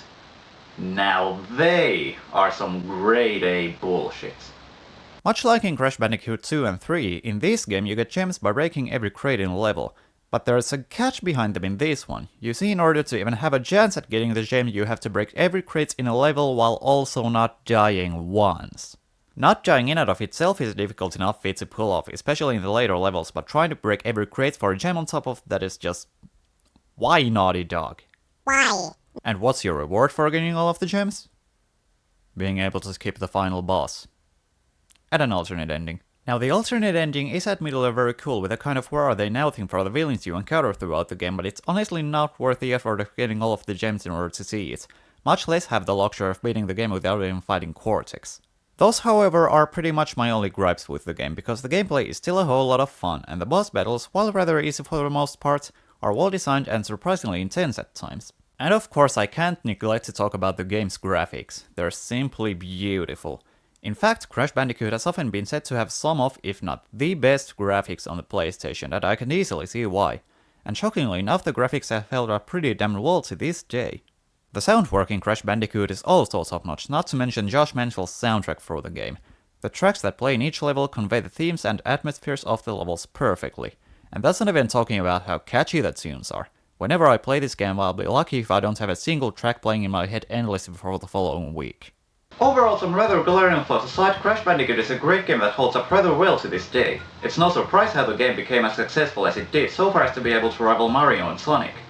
And for a game from a developer almost nobody knew back in the day, that's quite an impressive feat. And I have nothing but praise towards Naughty Dog for that.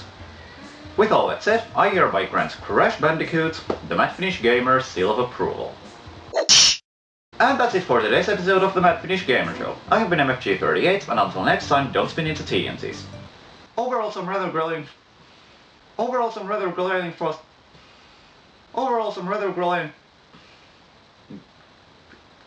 Why the fuck does it keep coming out as fucking growling or something?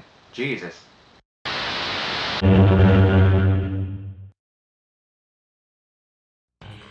What's up guys and girls, here's MFG30 and welcome to the Mad Finnish Gamer Show, the series where I ramble about good and bad games alike. So in case you weren't able to guess, since I covered Crash Bandicoot previously here on the show, naturally I was gonna follow up from it with Crash 2 and 3. So without further ado, here's Crash Bandicoot 2. Hey, that rhymes. Holy shit. Crash Bandicoot 2 is the sequel to Naughty Dog's surprise hit game Crash Bandicoot. Released just over a year after the original, it came out on November 5th, 1997 in North America and about a month later in Europe.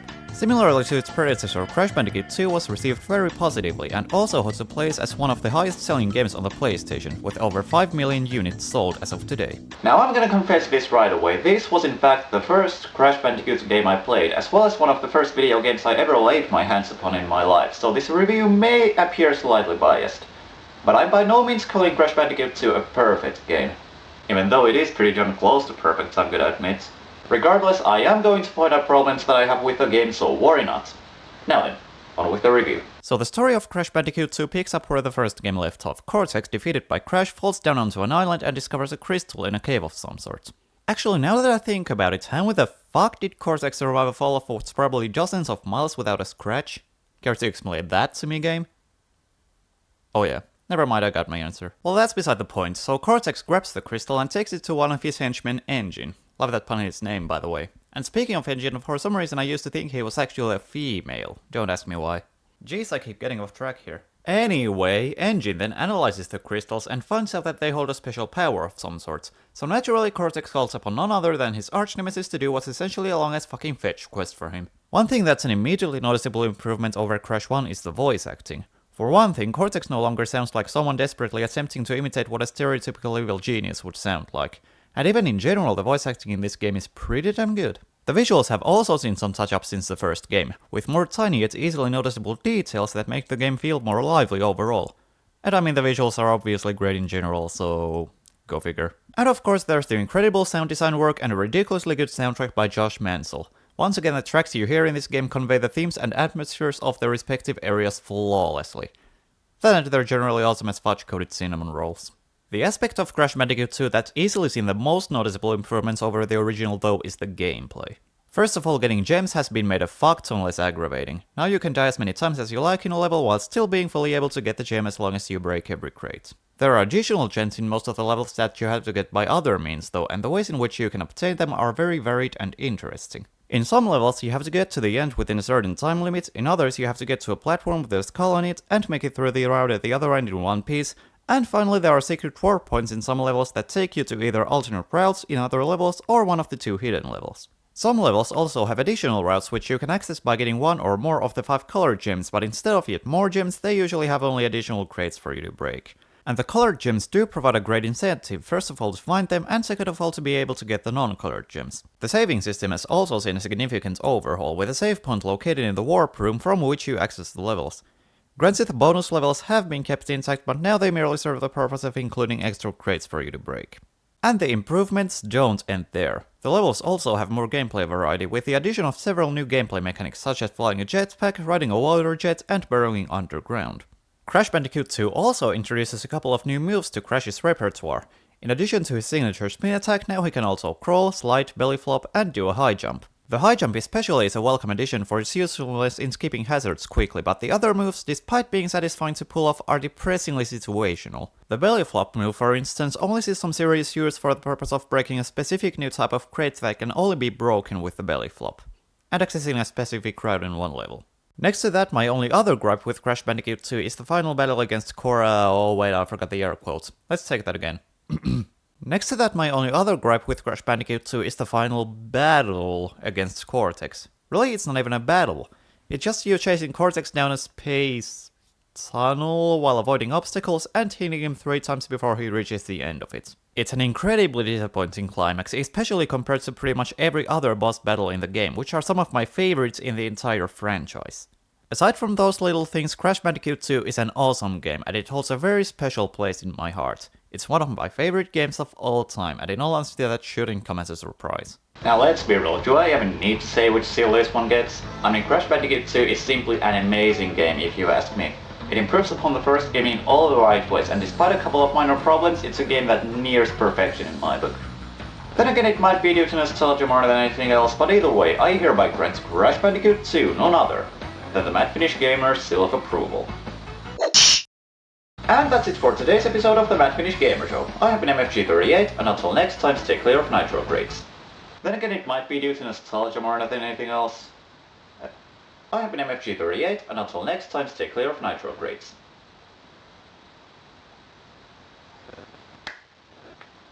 Well, that went surprisingly well today.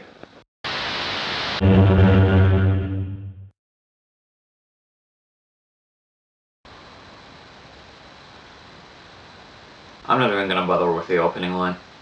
Crash Bandicoot 3. Enjoy. Or don't. I mean, not like it's up to me. Crash Bandicoot 3, also known as Crash Bandicoot Warped, is the third entry in Naughty Dog's iconic franchise.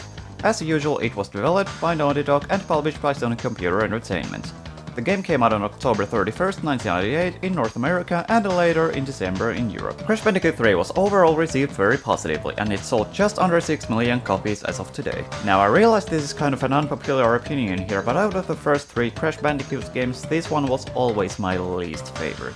Don't misunderstand me though, Crash Bandicoot 3 is still a great game, but overall I find it less enjoyable than the 2 prior installments. As for why, you'll find out later. So, following up from Crash 2, specifically the alternate ending which you get by completing the game 100%, Cortex's space station crashes and burns into a thing, releasing Aku Aku's evil twin brother Uka Uka. And the result is predictable. Uka Uka summons Cortex and his henchmen, joined by a new villain named Entropy, in order to conquer the world, which, not very surprisingly, leads to Crash and company having to save the world. Now in Crash 3, the objective revolves around traveling to several locations through space and time in search for the familiar crystals from Crash 2. And while the central gameplay hasn't changed much, Crash 3 does introduce a plethora of new mechanics. Some fun, others less so. I'll get into detail about that later though. So yes, this game is essentially a faithful follow-up from Crash 2 down to the core gameplay, which I don't actually mind. If anything, it's worth relieving to see that the crystals didn't disappear in exchange for some other gimmick. Once again, the game absolutely shines in its presentation. The visuals are vibrant and pleasant to look at, the sound work is great, the voice acting is mostly good. I say mostly because some of it is honestly pretty painful to listen to, but luckily it's only a small portion of it. And the soundtrack, composed by none other than Josh Mansell, is nothing short of awesome. In my honest opinion though, the soundtrack in Crash 3 isn't quite as memorable as in the two prior entries for some reason. That I feel as though some tracks fall short of conveying the atmosphere of the levels that they play in, which is quite surprising considering how well Mansell pulled it off in Crash 1 and 2. Now as I mentioned earlier, Crash 3 largely continues in its predecessor's shoes when it comes to the gameplay. It introduces a lot of new gameplay mechanics as well though, and the levels have easily the most variety out of the original trilogy in that regard. For instance, you have the underwater levels where you either swim around or ride this weird vehicle while shooting at shit. Then there are the continuous run levels starring Coco riding a tiger, the water jet levels, the motorcycle levels, and I mean holy donkey donks, there's a fuck ton of variety here. Now while most of the gameplay variety is quite welcome, a couple of the new level types I'm not entirely fond of, the first of them being the airplane levels. Not only do the controls on the airplane feel a little off, but there are so many things you need to focus on all at once that they end up feeling like tests of patience more than anything else. The airplane levels don't feel nearly as much like tests of patience as the motorcycle levels though. Do not get me started on those things. Fuck them to hell and back. Get it? Cause all it isn't you. Fuck. Basically the way the motorcycle levels work is that you race against 7 opponents, and that's 7 opponents in fucking cars!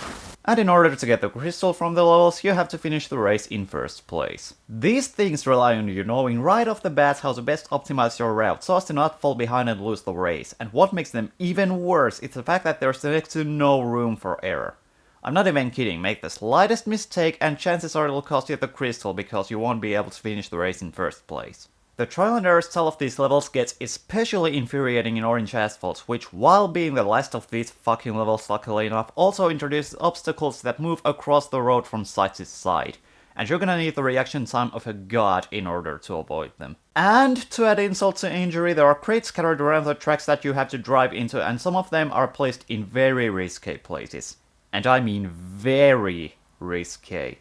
In fact, it's damn near impossible to get both the crystal and the gem in the same run. I would have enjoyed the motorcycle levels a lot more if they'd been designed in a way that wasn't so endlessly frustrating, but as it stands, yeah, I fucking hate them. Now the boss battles in Crash 3 are pretty good, with the exception of a couple, and this time around Crash even gets proper rewards for defeating them in the form of new abilities. Most of the new abilities, while very situational in their use, are fun and satisfying to pull off, but I personally never got any use out of the fruit bazooka. Anyway, as I mentioned, most of the boss battles in this game are very fun and genuinely challenging as opposed to the two prior entries. I especially like the first two bosses, which are Tiny and Dingo Doll, but the battle against Entropy, while interesting, is ultimately rather disappointing. Once you've memorized his patterns, you could beat him with your eyes closed, since they never changed, and in all honesty I think the battle would have benefited from some random generation. My least favorite boss battle in the game though, I've gotta say, is the final one against Cortex. Not so much because it's hard, even though there is a lot to concentrate on, but more so because trying to spin Cortex into the hole in the middle of the arena proves to be quite problematic. For some reason it never feels like Cortex flies into the direction you want him to, no matter the angle from which you attack him. Oh, and if you take too long he gets back up onto his flying throne and you have to redo the round. Fuck it. Oh yeah, and fuck the time trials too. So yeah, there we go. That's how I feel about Crash Bandicoot 3. Now again, I do understand that this game is a lot of people's favorite entry in the original Crash trilogy, and that I'm in the minority with how I personally feel about it. Well, probably anyway. I mean, I'm only speculating here. You know something though, for Naughty Dog's second last Crash Bandicoot game next to Crash Team Racing, the way that this game turned out less enjoyable than Crash 2 or even Crash 1 is honestly pretty saddening to me. Not to say the game is bad, because it certainly is not, but overall, I just don't enjoy it as much as the ones that came before it. With all that said, I hereby grant Crash Bandicoot 3 the Mad Finnish Gamer seal of indecision. And that's it for today's episode of the Mad Finnish Gamer Show. I have been MFG38 and I'm so fuck off. Now again, I do understand that this game is a lot of well, probably anyway. Now again, I do understand that this game is a lot of people's favorite entry of the... Why do I have to write such hard-ass fucking lines for myself?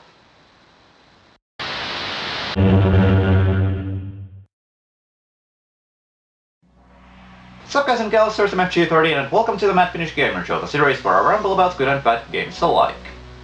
So it should be no secret at this point that I love my FPS games, especially the old school variety. I mean, after all, one of my favorite video game franchises of all time is Doom. And the truth is I've wanted to cover more FPS titles, which is in fact what I intend to do today. So without further ado, let's talk about Unreal. The non-tournament version. Unreal non-tournament. Unreal is a first-person shooter game developed by Epic along with Digital Extremes and Legend Entertainment and published by GD Interactive. The game came out for the PC in 1998 and also saw Macintosh ports in 1999. Unreal impressed audiences around the world even before it came out, largely thanks to its eponymous game engine, which took great advantage of the ever-advancing 3D features of video cards at the time. But the graphics were by no means the only reason the game ended up becoming a critical success. But not so much a commercial success, since to this day Unreal sales figures sit at a relatively low 1 million plus copies. Anyway, in Unreal the player assumes the role of Prisoner 849, prisoner being transported on the prison spaceship for sex workers. During its voyage, however, the ship crash lands on the planet Napali, and so we wake up from our slumber a foot away from death. Get it? Cause you start with 12 health and there are 12 inches in a foot? I'll see myself out. Either way, so you make it out of the ship and... Oh shit, this game is beautiful! That just about summarizes my thoughts on Unreal's visuals. Not only are the graphics themselves great, but the colors are rather vibrant and the set pieces you come across are nothing short of stunning. I could spend several minutes just staring at them, and that's saying something for an FPS game, even one like Unreal itself. And the soundtrack in this game is just... fudge-coated cinnamon rolls. What, you thought I was gonna say the F word? Fuck you, I'm not showing that sort of injustice towards this game's soundtrack. Primarily composed by Alexander Brandon and Michel van den Bos, Unreal's soundtrack was unique in the sense that instead of MIDI or pre-rendered formats like CD audio, it was composed utilizing tracker modules. And that's awesome enough in its own right. For the sake of keeping this video within a reasonable length though, I won't go into detail about tracker music and why it's so awesome, but I do suggest you dig into it. Anyway, the music in Unreal is nothing short of awesome, but of course the fact that it was made with trackers isn't the only reason for that. The melodies are overall catchy and memorable, and the music in and of itself conveys the atmosphere of the game flawlessly. In fact, I even have the game's entire soundtrack in my music library so I can listen to it outside of the game, because the tracks also stand on their own incredible well. That's how awesome this soundtrack is. Seriously, if you've never listened to this game's soundtrack at the very least, you've been missing out on some orgasmically good shit. Yeah. So, how about the gameplay? Well, I'll say that the game is about as pleasing to play as it is to look at and listen to. A good portion of the gameplay in Unreal is about exploration, and enemy encounters are fairly scarce, but it all works so much better in favor of the atmosphere in my opinion. I mean, an FPS game with the atmosphere of Unreal and the gameplay of Serious Sam wouldn't exactly be a good combination. Regardless, you will come across a decent variety of enemies throughout Unreal, and on top of that, every enemy type poses a distinct type of threat. But so do your weapons. Almost every game in the Unreal franchise has been known to boast unique weaponry that no other FPS game has dared to copy. In fact, even the first Unreal is home to what would become some of the staple weapons of Unreal Tournament, perhaps most notably the almighty Flag Cannon. Another iconic Unreal Tournament boomstick that already appeared in Unreal is the Bio Rifle, a gun that shoots deadly balls of slime. Jeez, I never knew slime could be so lethal. Also, while we're on the topic of weapons, the first gun you acquire, the Dispersion Pistol, can be upgraded by finding certain pickups in some levels. The upgrades increase the damage output of the Dispersion Pistol and can help make it pretty useful later on in the game where it would otherwise be rendered useless. This in turn helps give the Dispersion Pistol a serious option to consider when it comes to dealing with enemies. which is an admirable design choice. Oh yeah, and nearly every weapon in the game also has an alternate fire mode, and the Stinger minigun's alternate fire mode especially is ridiculously satisfying. Best minigun ever. In addition to running around and shooting things, you'll occasionally run into these guys known as the Nully. And if you manage to keep them alive long enough, they can open secrets which you wouldn't be able to access otherwise. Some of the secrets also contain weapons you'd usually acquire way later in the game. There are also items such as flares, flashlights, and scuba gear, but they're really only useful in a select few levels. Pretty much the only negative thing I have to say about Unreal is that due to the layout and non-linear nature of some of the levels, they can occasionally devolve into switch hunts, which can get tedious for lack of a better phrase. Even with that said though, I can only complain so much, since Unreal is an absolutely brilliant game. Especially when it comes to the music. Oh yeah! I would sum up my thoughts on Unreal right now, but honestly there's only so much I can say. I mean, this game is simply awesome in almost every way imaginable. It's only a shame that it didn't sell as well as it could have, because it deserves more attention as far as I'm concerned. Hell, I'd go as far as to call it a hidden gem. With all that said, I hereby grant Unreal the Mad Finnish Gamer seal of approval. And that's it for today's episode of the Mad Finnish Gamer Show. I have been MFG38, and until next time, go fucking play Unreal! Oh! Oh, yeah! Oh! Oh! Oh! Seriously, what the fuck am I doing?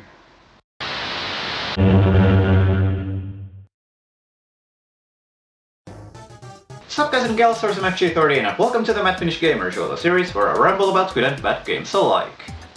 Today, however, I won't be rambling about any game, but rather an experiment I conducted. You see, I recently got myself a copy of Windows 98 for virtualization and thereby, hopefully, retro PC gaming purposes. Now, in case you're unfamiliar with virtualization, to put it in the simplest way possible, think of it as a form of emulation. Only instead of emulating a game, you're emulating an operating system. Anyway, so without further ado, here's how my Windows 98 virtualization experiment went. Now, prior to the initial steps of the experiment taking place, I'd already installed a virtualization program called VirtualBox onto my computer. This was shortly followed by placing an order for a real physical copy of Windows 98 on eBay. Shortly after, much to my dismay, I found out that my laptop didn't have a built-in disk drive, even though the guy in the store I bought the thing from convinced me otherwise, which then led me to buying an external disk drive. But even that presented its own problems, as it required 2 USB ports to work, and the cable that came with the thing was too short to reach all the way around to the other of a whopping 2 USB ports on my laptop, meaning that I also had to purchase a USB extension cable. This much trouble simply for the sake of being able to install Windows 98 from a real disk. Jeez. Anyway, once I had all the required thingamajigs in one place, which in and of itself took up until last week, I finally took it upon myself to boot up VirtualBox, hook up the disk drive, and start creating a virtual machine powered by Windows 98. Now, before we go any further, I have a couple of interesting things to tell you. First of all, our family never had a computer with Windows 98 specifically on it. Our first computer, as far as I recall, ran Windows 95, and the next one we had already had Windows 2000 on it. In fact, this was pretty much my first experience with Windows 98, which made it all the more exciting in a sense. Secondly, this video was actually partly inspired by Lazy Game Reviews. I happened to stumble upon his channel a few months ago, and his retro PC gaming videos were the reason I went ahead and got Windows 98 in the first place. So shout out to him for that.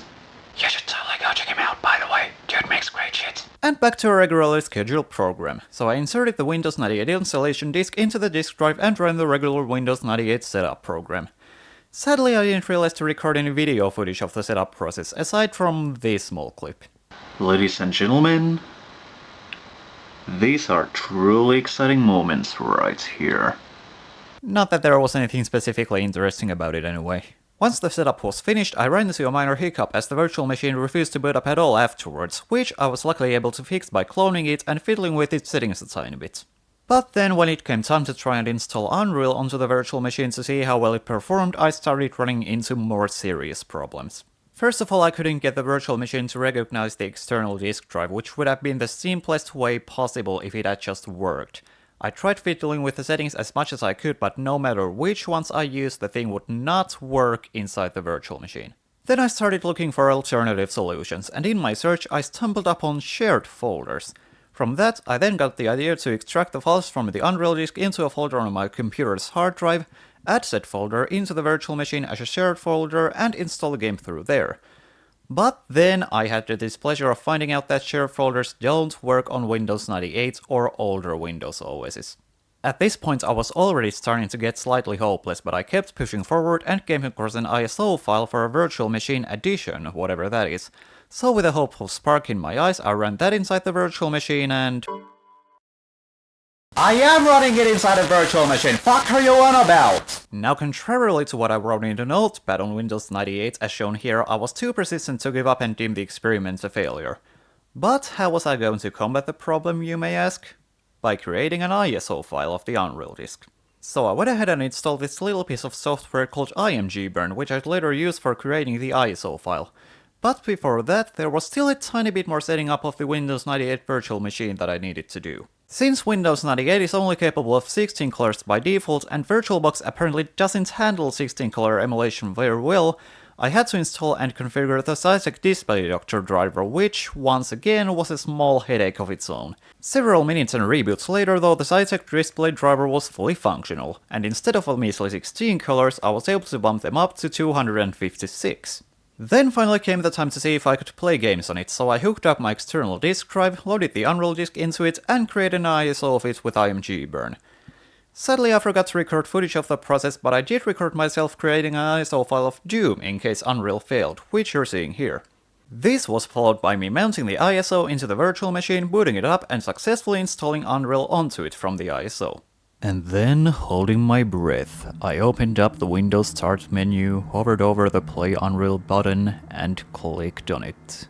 And what do you know, the game booted up without any major hiccups. The performance appeared smooth and steady at first glance as well, but of course the main menu wasn't enough to convince me of that. So I started a new game, and surprisingly enough, some audio issues aside, the game was perfectly playable. I ended up playing through the first 2 levels of the game as a quick test, and I was pleased to find that the virtual machine ran the game with next to no problems, aside from the aforementioned audio issues. How about Doom though? Well, I ended up not even bothering to install it, since I felt that my experience with Unreal in the virtual machine was convincing enough. Tell the game I'm sorry. So that was my experience with gaming on a Windows 98 virtual machine. Troublesome though the initial setup process was, I was beyond satisfied when I finally got everything up and running. And as far as gaming on it went, I've gotta admit that I was positively surprised at how it turned out. I was honestly half prepared to deem the experiment a failure once I got around to the Unreal test run, but thankfully I was proven wrong. And I can say with 100% confidence that this will most surely become my go-to method for retro PC gaming. And I have no trouble whatsoever recommending this method to everyone else either.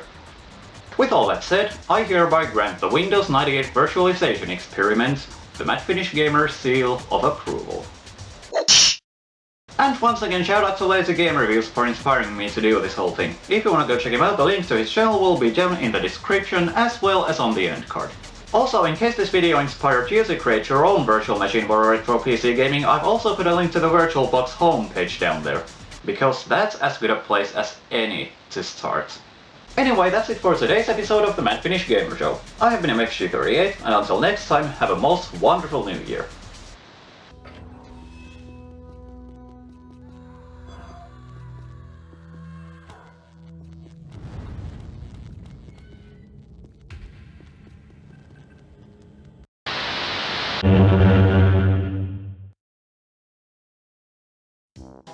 Sup guys and gals, it's MFG38 and welcome to the Mad Finnish Gamer Show, the series where I ramble about good and bad games alike. Now if you're a fellow PC gamer, chances are you've at least heard about sites like Humble Bundle. You know, the ones that generally select games into bundles so we can boost our Steam egos for a lot of money. In fact, that's mostly how I've managed to accumulate over 500 games in my own Steam library over the past 7 years. And you're certainly bound to find some hidden gems in those bundles. But as much as you're bound to find hidden gems in them, you're equally bound to find games of more questionable quality. And you know something, looking at how many times I've given games a seal of approval here on the show, which in case you're curious is 11 times now against 5 seals of indecision and only 3 seals of dread, I felt the need to rectify that. So I picked a random game from my Steam library, installed it, and made this sort of impromptu review of it. So without further ado, allow me to present to you Devo. Devo is an arcade-style platformer game developed and published by Internal Games, released on Steam on February 1st, 2013. And that's all the information I was able to find, and even that was all on the game's Steam store page.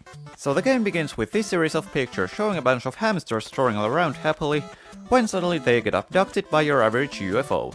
Then one last hamster that didn't get abducted by some miracle puts on a helmet and sunglasses, and then we're off. I admittedly like the idea of the opening cutscene being a comic-like thing, but the art style really puts me off. It just looks amateurish. But then again, this whole game was made by amateurs to begin with, for all I know. There's a certain impression of badassness about the hamster, though. I love how he looks like he's going, "You fuck with my friends, and you fuck with me." Anyway, then the game starts, and the first thing that catches my eye is the text in this hint box. Left or right mouse bottom. Left or right mouse fucking bottom. Now if that isn't a sign of a high quality product, I don't know what is. And while we're on the topic of things that caught my eye, the game's visuals are decent. I mean, they're not the best, but I've certainly seen worse. At least there are actual textures in this game as opposed to the untextured eyesore that was Bubsy 3D. Outside of the textures, though, the interface elements of the game do look rather bland and basic. Now, the sound design in this game, while rather basic similar to the visuals, is far from the worst I've ever heard, but the music is unfortunately mediocre. I can at least appreciate whatever effort went into it, but for what would otherwise be decent music, the loops that constitute the soundtrack are depressingly short and repetitive.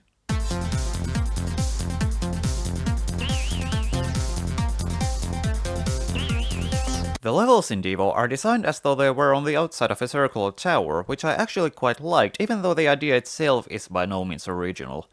But as far as the gameplay goes, I have a hard time finding anything good to say about it. The bulk of the gameplay is just jumping around and trying to collect things. I say trying to collect because a lot of them are borderline impossible to get with the horrible controls and especially the inconsistency of the player's jump heights. I'll talk more about the controls later though. The things that you collect don't even serve a higher purpose, since all they do is add a certain amount to your score, which doesn't appear to mean much in the long run either. The levels in Devo surprised me positively with their non-linear design, but one minor annoyance it caused me was that I wasn't sure where exactly I was supposed to go half the time. I even failed to complete the first level on my first attempt because I got lost and ran out of time. Yes, you have to complete the levels within a certain time limit, which I noticed way too late. Half of it was even just me getting the hang of the controls, which, as I briefly mentioned before, are fucking horrendous. First of all, you go from 0 to 100 ridiculously quickly, and once you reach top speed you move almost too fast to be able to react fast enough to whatever's coming up ahead. Granted, it does sort of make avoiding enemies easier, but still, I would have at least appreciated variable movement speed. Also, I don't know if I'd attribute this to the controls, but you can inexplicably bounce off of platforms and other shit. What the fuck is that about? Oh yeah, and look at these teleporter transitions. Don't they just look painfully slow? Trust me, they are. At the very least the time limits on the levels are very generous, at least in the few levels I played. Devo is basically what I can only sum up as a mediocre game. Granted, it's far from the worst I've seen, but I still didn't enjoy it much. Everything about it, from the presentation to the gameplay, was just so painfully average that I honestly can't recommend it with a serious mindset. But if you feel like playing a mediocre game for shits and giggles, by all means go for it. With all that said, I hereby grant Devo the Mad Finnish Gamer seal of indecision. And that's it for today's episode of the Mad Finnish Gamer Show. I have been MFG38, and until next time, don't fuck with hamsters. In fact, that's mostly how I've managed to accumulate over 500 games in my own Steam library over the past 7 years. Why did I freeze? God damn it. I did so well that time up until...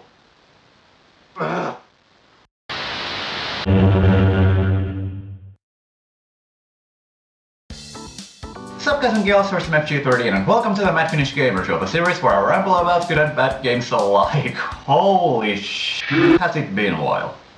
I cannot apologize deeply enough for the inactivity that the show has seen this year. All I can say in my defense is that I was fucking busy with other shit. Anyway, today I'm doing something a tiny bit different here on the show. For today, November 17th, marks the 10th anniversary of my personal YouTube channel as well as the MFG38 pseudonym. So in order to celebrate the occasion, we're gonna look into all of the stuff I've done over the past decade in regards to video content. Now for the purposes of this little retrospective, since there's nothing to slap the seal of approval, dread or indecision onto, we're gonna do away with that whole system. It'll be back in the next episode though, so worry not.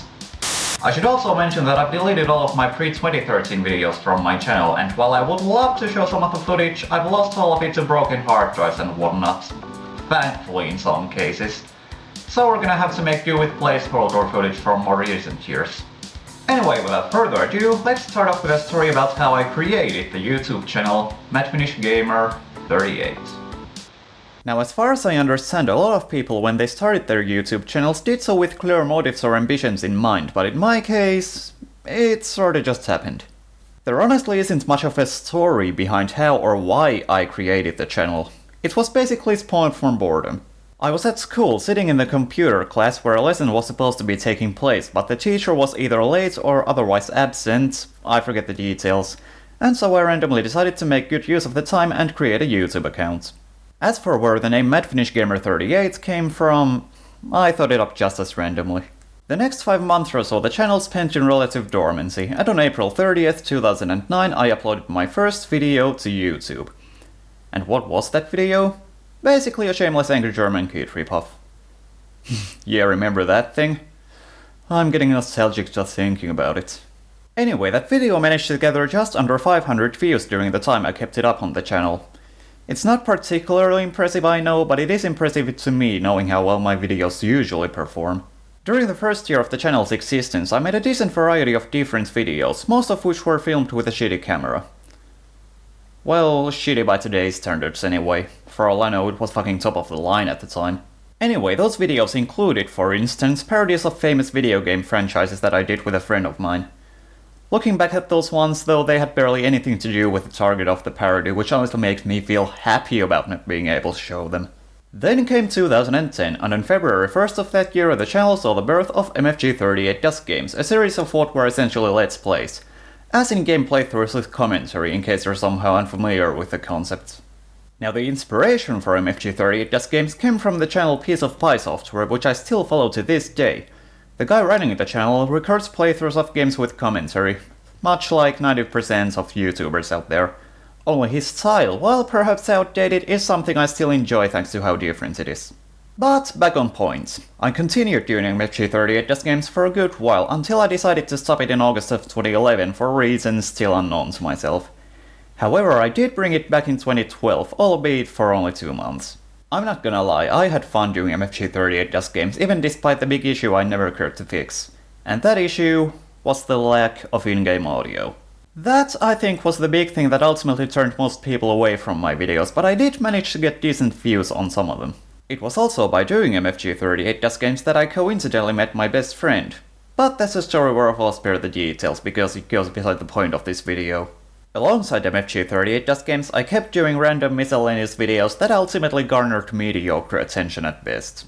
In 2012, before MFG38 Dusk Games would make a brief comeback, I started making one of the channel's current staples, MFG38's Random Vlogs, which is, well, exactly what it sounds like. It's basically me talking about whatever happens to be going on in my life at the time of making one of said vlogs. It was around the end of the same year, Christmas Eve in fact, that I started my musical misadventures, which led to the deletion of all of my videos on the channel at the time and a brief period of inactivity. But it only took until the beginning of 2013 for me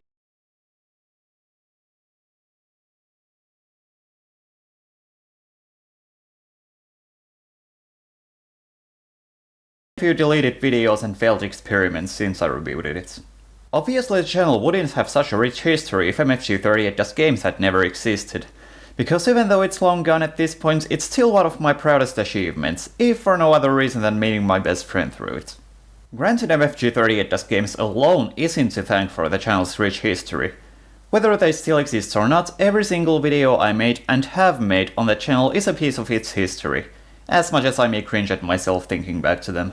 And now that channel is celebrating its 10th anniversary. God damn.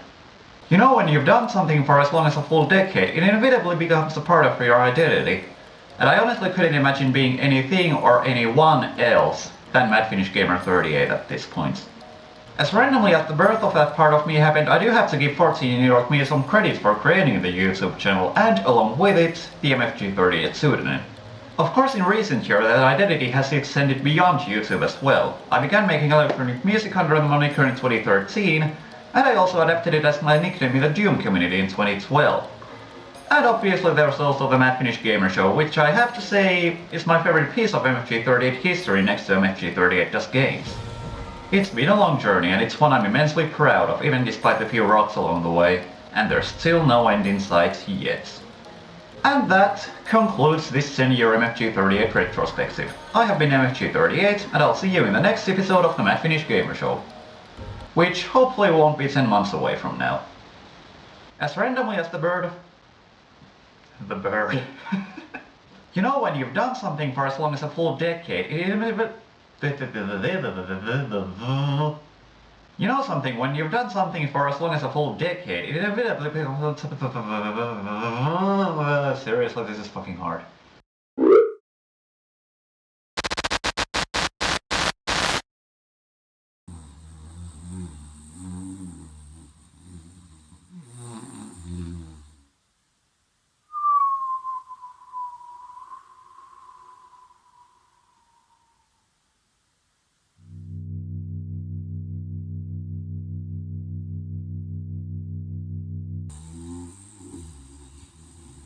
Asshats, bring back the Mad Finnish Gamer Show. Hey asshats, bring back the Mad Finnish Gamer Show. Hey asshats, bring back the Mad Finnish Gamer Show. Jesus Hey Christ, asshats, please, bring it's back the better. Mad Finnish Gamer Show. That's not my alarm clock sound. It is now until you actually do it. I know you've been playing a fuck ton of Metroid Zero Mission this past week, so we might as well make a video about it.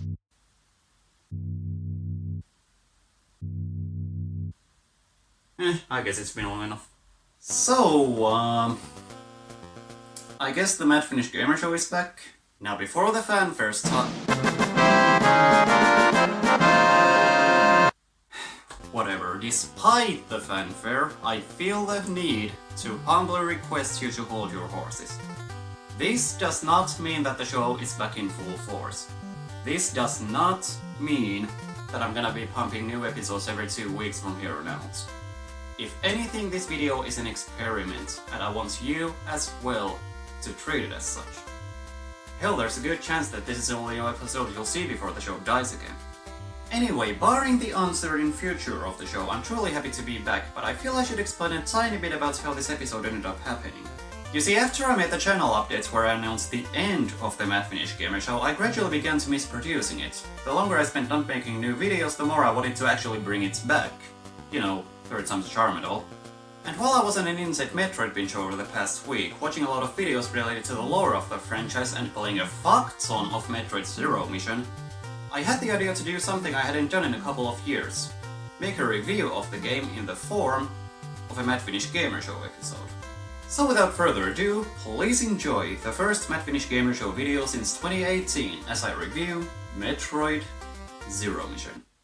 Ah man, what can be said about Metroid that hasn't been said already? Arguably Nintendo's darkest franchise, Metroid was born in 1986 with the eponymous NES game and has grown to be one of the most iconic and well-known game series of all time. This was in part thanks to the original game's concept of non-linear progression and the gradual expansion of the game world through gaining extra abilities. That same concept was then built upon and fleshed out, most notably in 1994's Super Metroid, and essentially kickstarted a game genre of its own which came to be known as Metroidvania. Now, my personal experience with the Metroid franchise is rather limited, but I've played a fair share of games in the Metroidvania style, and the genre has become one of my favorites over the past 5 years or so. The genre's unique trait of allowing the player to get lost and discover rewards through exploration is something that I absolutely love when it's executed well. Shut up, phone. But I digress, so Metroid Zero Mission. Now, seeing as Zero Mission is a remake of the original Metroid from 1986, and I haven't played the original Metroid, I won't be judging it as such since I like the basis to do so. Also, there will be spoilers. You know, in case you care about that. Metroid Zero Mission, the retelling of bounty hunter Samus Aran's first adventure on her home planet Seabase after it was bastardized and taken over by parasitic aliens that look like 3-brain producers with a single 3-colored hand where their dick should be, was developed by Nintendo's own game development branch Nintendo R&D1 and released for the Game Boy Advance in 2004. Interestingly, despite both Nintendo and Nintendo R&D1 being based in Japan, the game was not released in Japan until May 27th, when it had already been released in other parts of the world up to almost 4 months prior. If you look at the release dates here, you'll see that Metroid Zero Mission was first released in North America on February 9th, then in Australia on March 19th, then in Europe on April 8th, then finally in Japan. Which makes me wonder as to the reasoning behind this. Maybe the Metroid series isn't as popular in Japan as it is in the rest of the world. Just a theory. Again! At any rate, once you select one of the 3 save game slots and the difficulty you wish to play on, the game begins with a small introductory cutscene with minimal exposition. Pretty much the only thing you're told is that Samus has returned to her home planet Zebes in order to rid it of the Metroid threat that lies below. Now here's a bit of a Metroid lore dump, so feel free to skip a tiny bit ahead if you wish to be spared from that. The creatures that give the franchise its name were actually created by Zebes' own inhabitants, the Josodians, ancient bird-like creatures that also raised Samus and granted her iconic power suits. The Metroids were initially intended to be an experiment of some sort, but of course it ended up failing, and the Metroids spread throughout the surface of the planet, infesting it with their parasitic destruction and taking their creators with them. Okay, end of lore dump. So anyway, upon setting foot on Brinstar, the first area of the game, your first order of business is to grab the Morph Ball power-up from the left side end and use it to activate the Chozo statue at the opposite end of the starting room. The Chozo statues are activated by curling up into their enormous paws in the Morph Ball form, and they serve the purpose of guiding the player to the general direction of the next vital power-up. You could argue that this sort of signposting takes away from the joy of exploring and discovering the power-ups on your own, but I honestly think that it works wonders towards making the game that much more beginner-friendly, which is by no means a bad thing.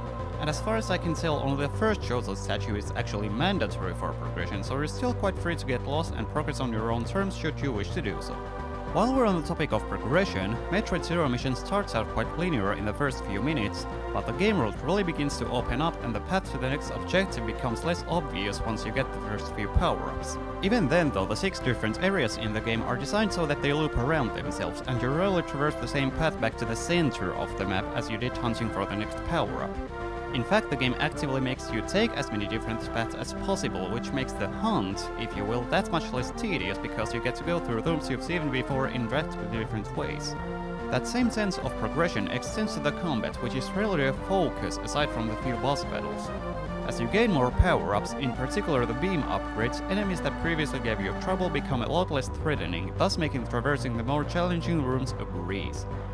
However, a certain degree of caution should still be exercised no matter how powerful Samus is, because some enemies can deal hefty amounts of damage even when Samus is fully powered up later in the game. A small degree of extra challenge as you progress comes from the fact that some rooms become more populated the more upgrades you've acquired. As long as you're careful though, even the extra population of enemies in a room you've seen a dozen of times before shouldn't pose any challenge worth mentioning.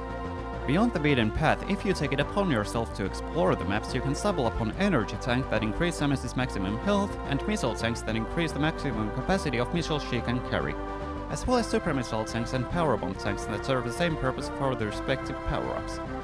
Though it should be noted that a good portion of them are hidden behind secrets, some of which can be pretty fucking tricky to even find, let alone solve the puzzles they're in to get the upgrades and reap their benefits. Some of the secrets aren't even accessible by conventional means and involve a trick primarily utilized by speedrunners called shine sparking. And let me tell you, that trick, if anything, is difficult to master.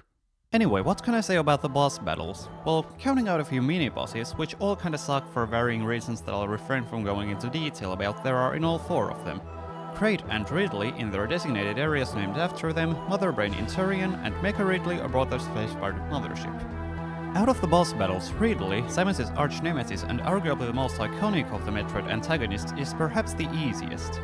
He does have a decent set of different maneuvers, some of which have the potential to be pretty deadly without adequate energy tanks, but all you have to do is spam missiles at him until he dies, and with enough missile tanks he'll go down in no time flat. Actually no, I take that back, because Kraid is a total fucking pushover. Just fire a few missiles at his head and he collapses before you even have the time to think about what you should run into your wheel. Once you kill Kraid and Ridley in their respective domains, you gain access to Turian where the Metroids reside, along with Mother Brain. Now this boss... don't even get me started. I hate this boss with a passion, and it's easily my least favorite in the game. First off, in order to even get to Mother Brain, you have to go through a gauntlet of bullets flying at you from every angle and walls that you have to destroy. Then, when you make it through that shit, the battle itself takes place on 2 tiny ass fucking platforms over a pit of fucking lava, with yet more bullets flying at you. And if you get hit by any of them, there's a high chance you'll get knocked into the lava and lose a ton of time and health trying to get back up. On top of that, Mother Brain herself is encased in a glass jar that you have to destroy, and once you do, then she starts adding to the already chaotic enough volley of projectiles, and you have to jump over her projectiles and take position to fire a missile at her eye. Because of course the eye is literally her only weak point. Once you do kill Mother Brain, the self-destruct mechanism gets activated, and you have to escape in time to your ship and fly away. But alas, that's not where the game ends, as Samus's ship gets shot down by space pirates as she attempts to flee, and thus begins a stealth section where Samus has been reduced from a badass to a vulnerable nice ass. You know something, back on my first playthrough of the game, I wasn't a big fan of this stealth section, but upon going through the game multiple times, I actually began warming up to it. The feeling of doing your best to not get detected, knowing that the space pirates are capable of taking you down very quickly if you're not careful, is positively intense. Thankfully you're not reduced to just avoiding the space pirates at all costs, because you do have a laser pistol that can stun them for a brief period of time if you shoot them with a full charge. The Space Pirates mothership is also where save points start restoring your health and loadout, and believe me, they come in very handy. Not only in this section, but in this entire area, because the Space Pirates drop no items whatsoever, unlike every other enemy type in the game. Also, is it just me, or does this statue look like it wants you to paint it like one of your French girls? Once you clear the stealth section, you'll come into this room, and this is where we get a little expository cutscene revealing a fragment of Samus's mysterious past. And then it's time for a trial by fire, which involves shooting out a crystal ball 4 times and upon success, meaning not dying, not only gives Samus her whole suit back along with every power-up, but also grants her 3 extra abilities, turning her into a near unstoppable killing machine with the coolest moves this side of the universe. Upon obtaining the fully powered suit, the final order of business is acquiring the power bombs, using them in this glass tunnel to blow a hole into it in case you left any items behind and want to go get them, and climbing into the mothership's cockpit to face off against Mecha Ridley. Now this boss can be a tiny bit tricky if you haven't been hunting for upgrades, especially super missile tanks, but even then the challenge comes mostly from nailing the timing to fire at Mecha Ridley's weak point. As long as you have enough super missiles, though, Mecha Ridley becomes a pushover, as it only takes a few super missiles to blow its chest open and a few more to destroy its power core. However, according to some secondhand information I've acquired, if you enter the battle with 100% items, Mecha Ridley has twice the offensive power and 3 times the health, but I'm unable to testify to this firsthand.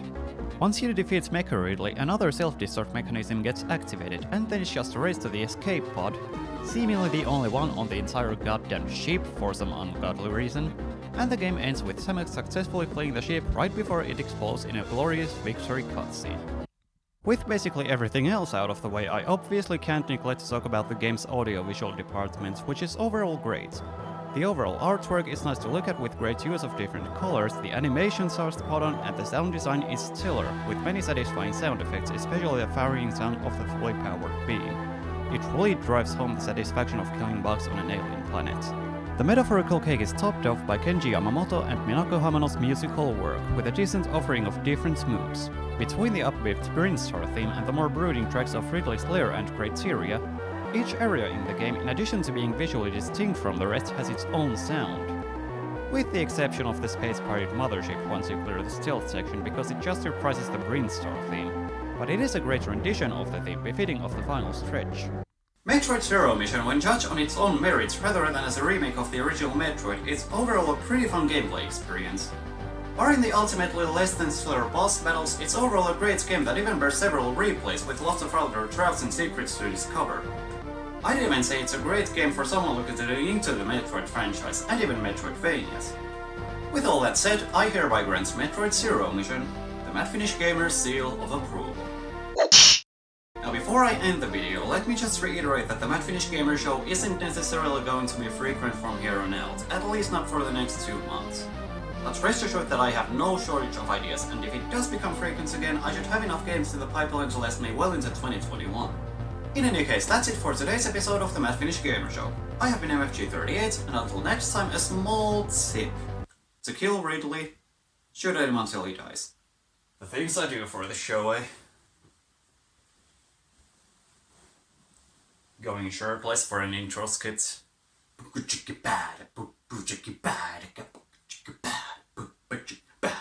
Metroid Zero Mission is a great ass fucking game. You should play it.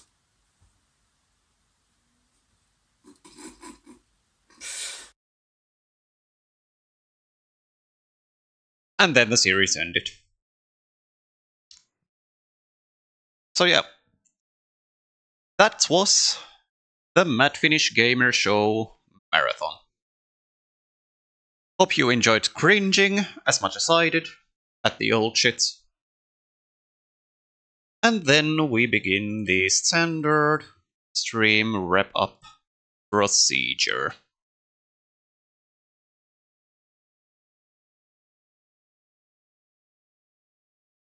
Already know who's live to raid, so I'm just gonna roll the credits, which are gonna be empty today. Not that it matters a whole lot. But yeah. Let me just open Twitch here into another tab. And then we raid Piece of Pie software. Raid commencing in 3, 2, 1. On that note, thanks to everyone who tuned in. Next stream, sometime later this week, is gonna be the start of some Doom WOD, most likely. Possibly Neon Overdrive, possibly BTSX, possibly Nova the Birth. One of those three. So, until then, MFG out.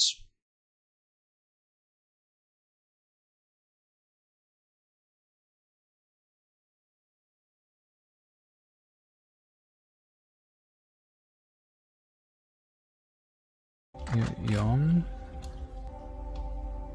Was that a teleport? Yeah. Oh. Bollock, man. Oh. Trout! Trout! You got wiggly ears. Muff Gibbs got wiggly ears.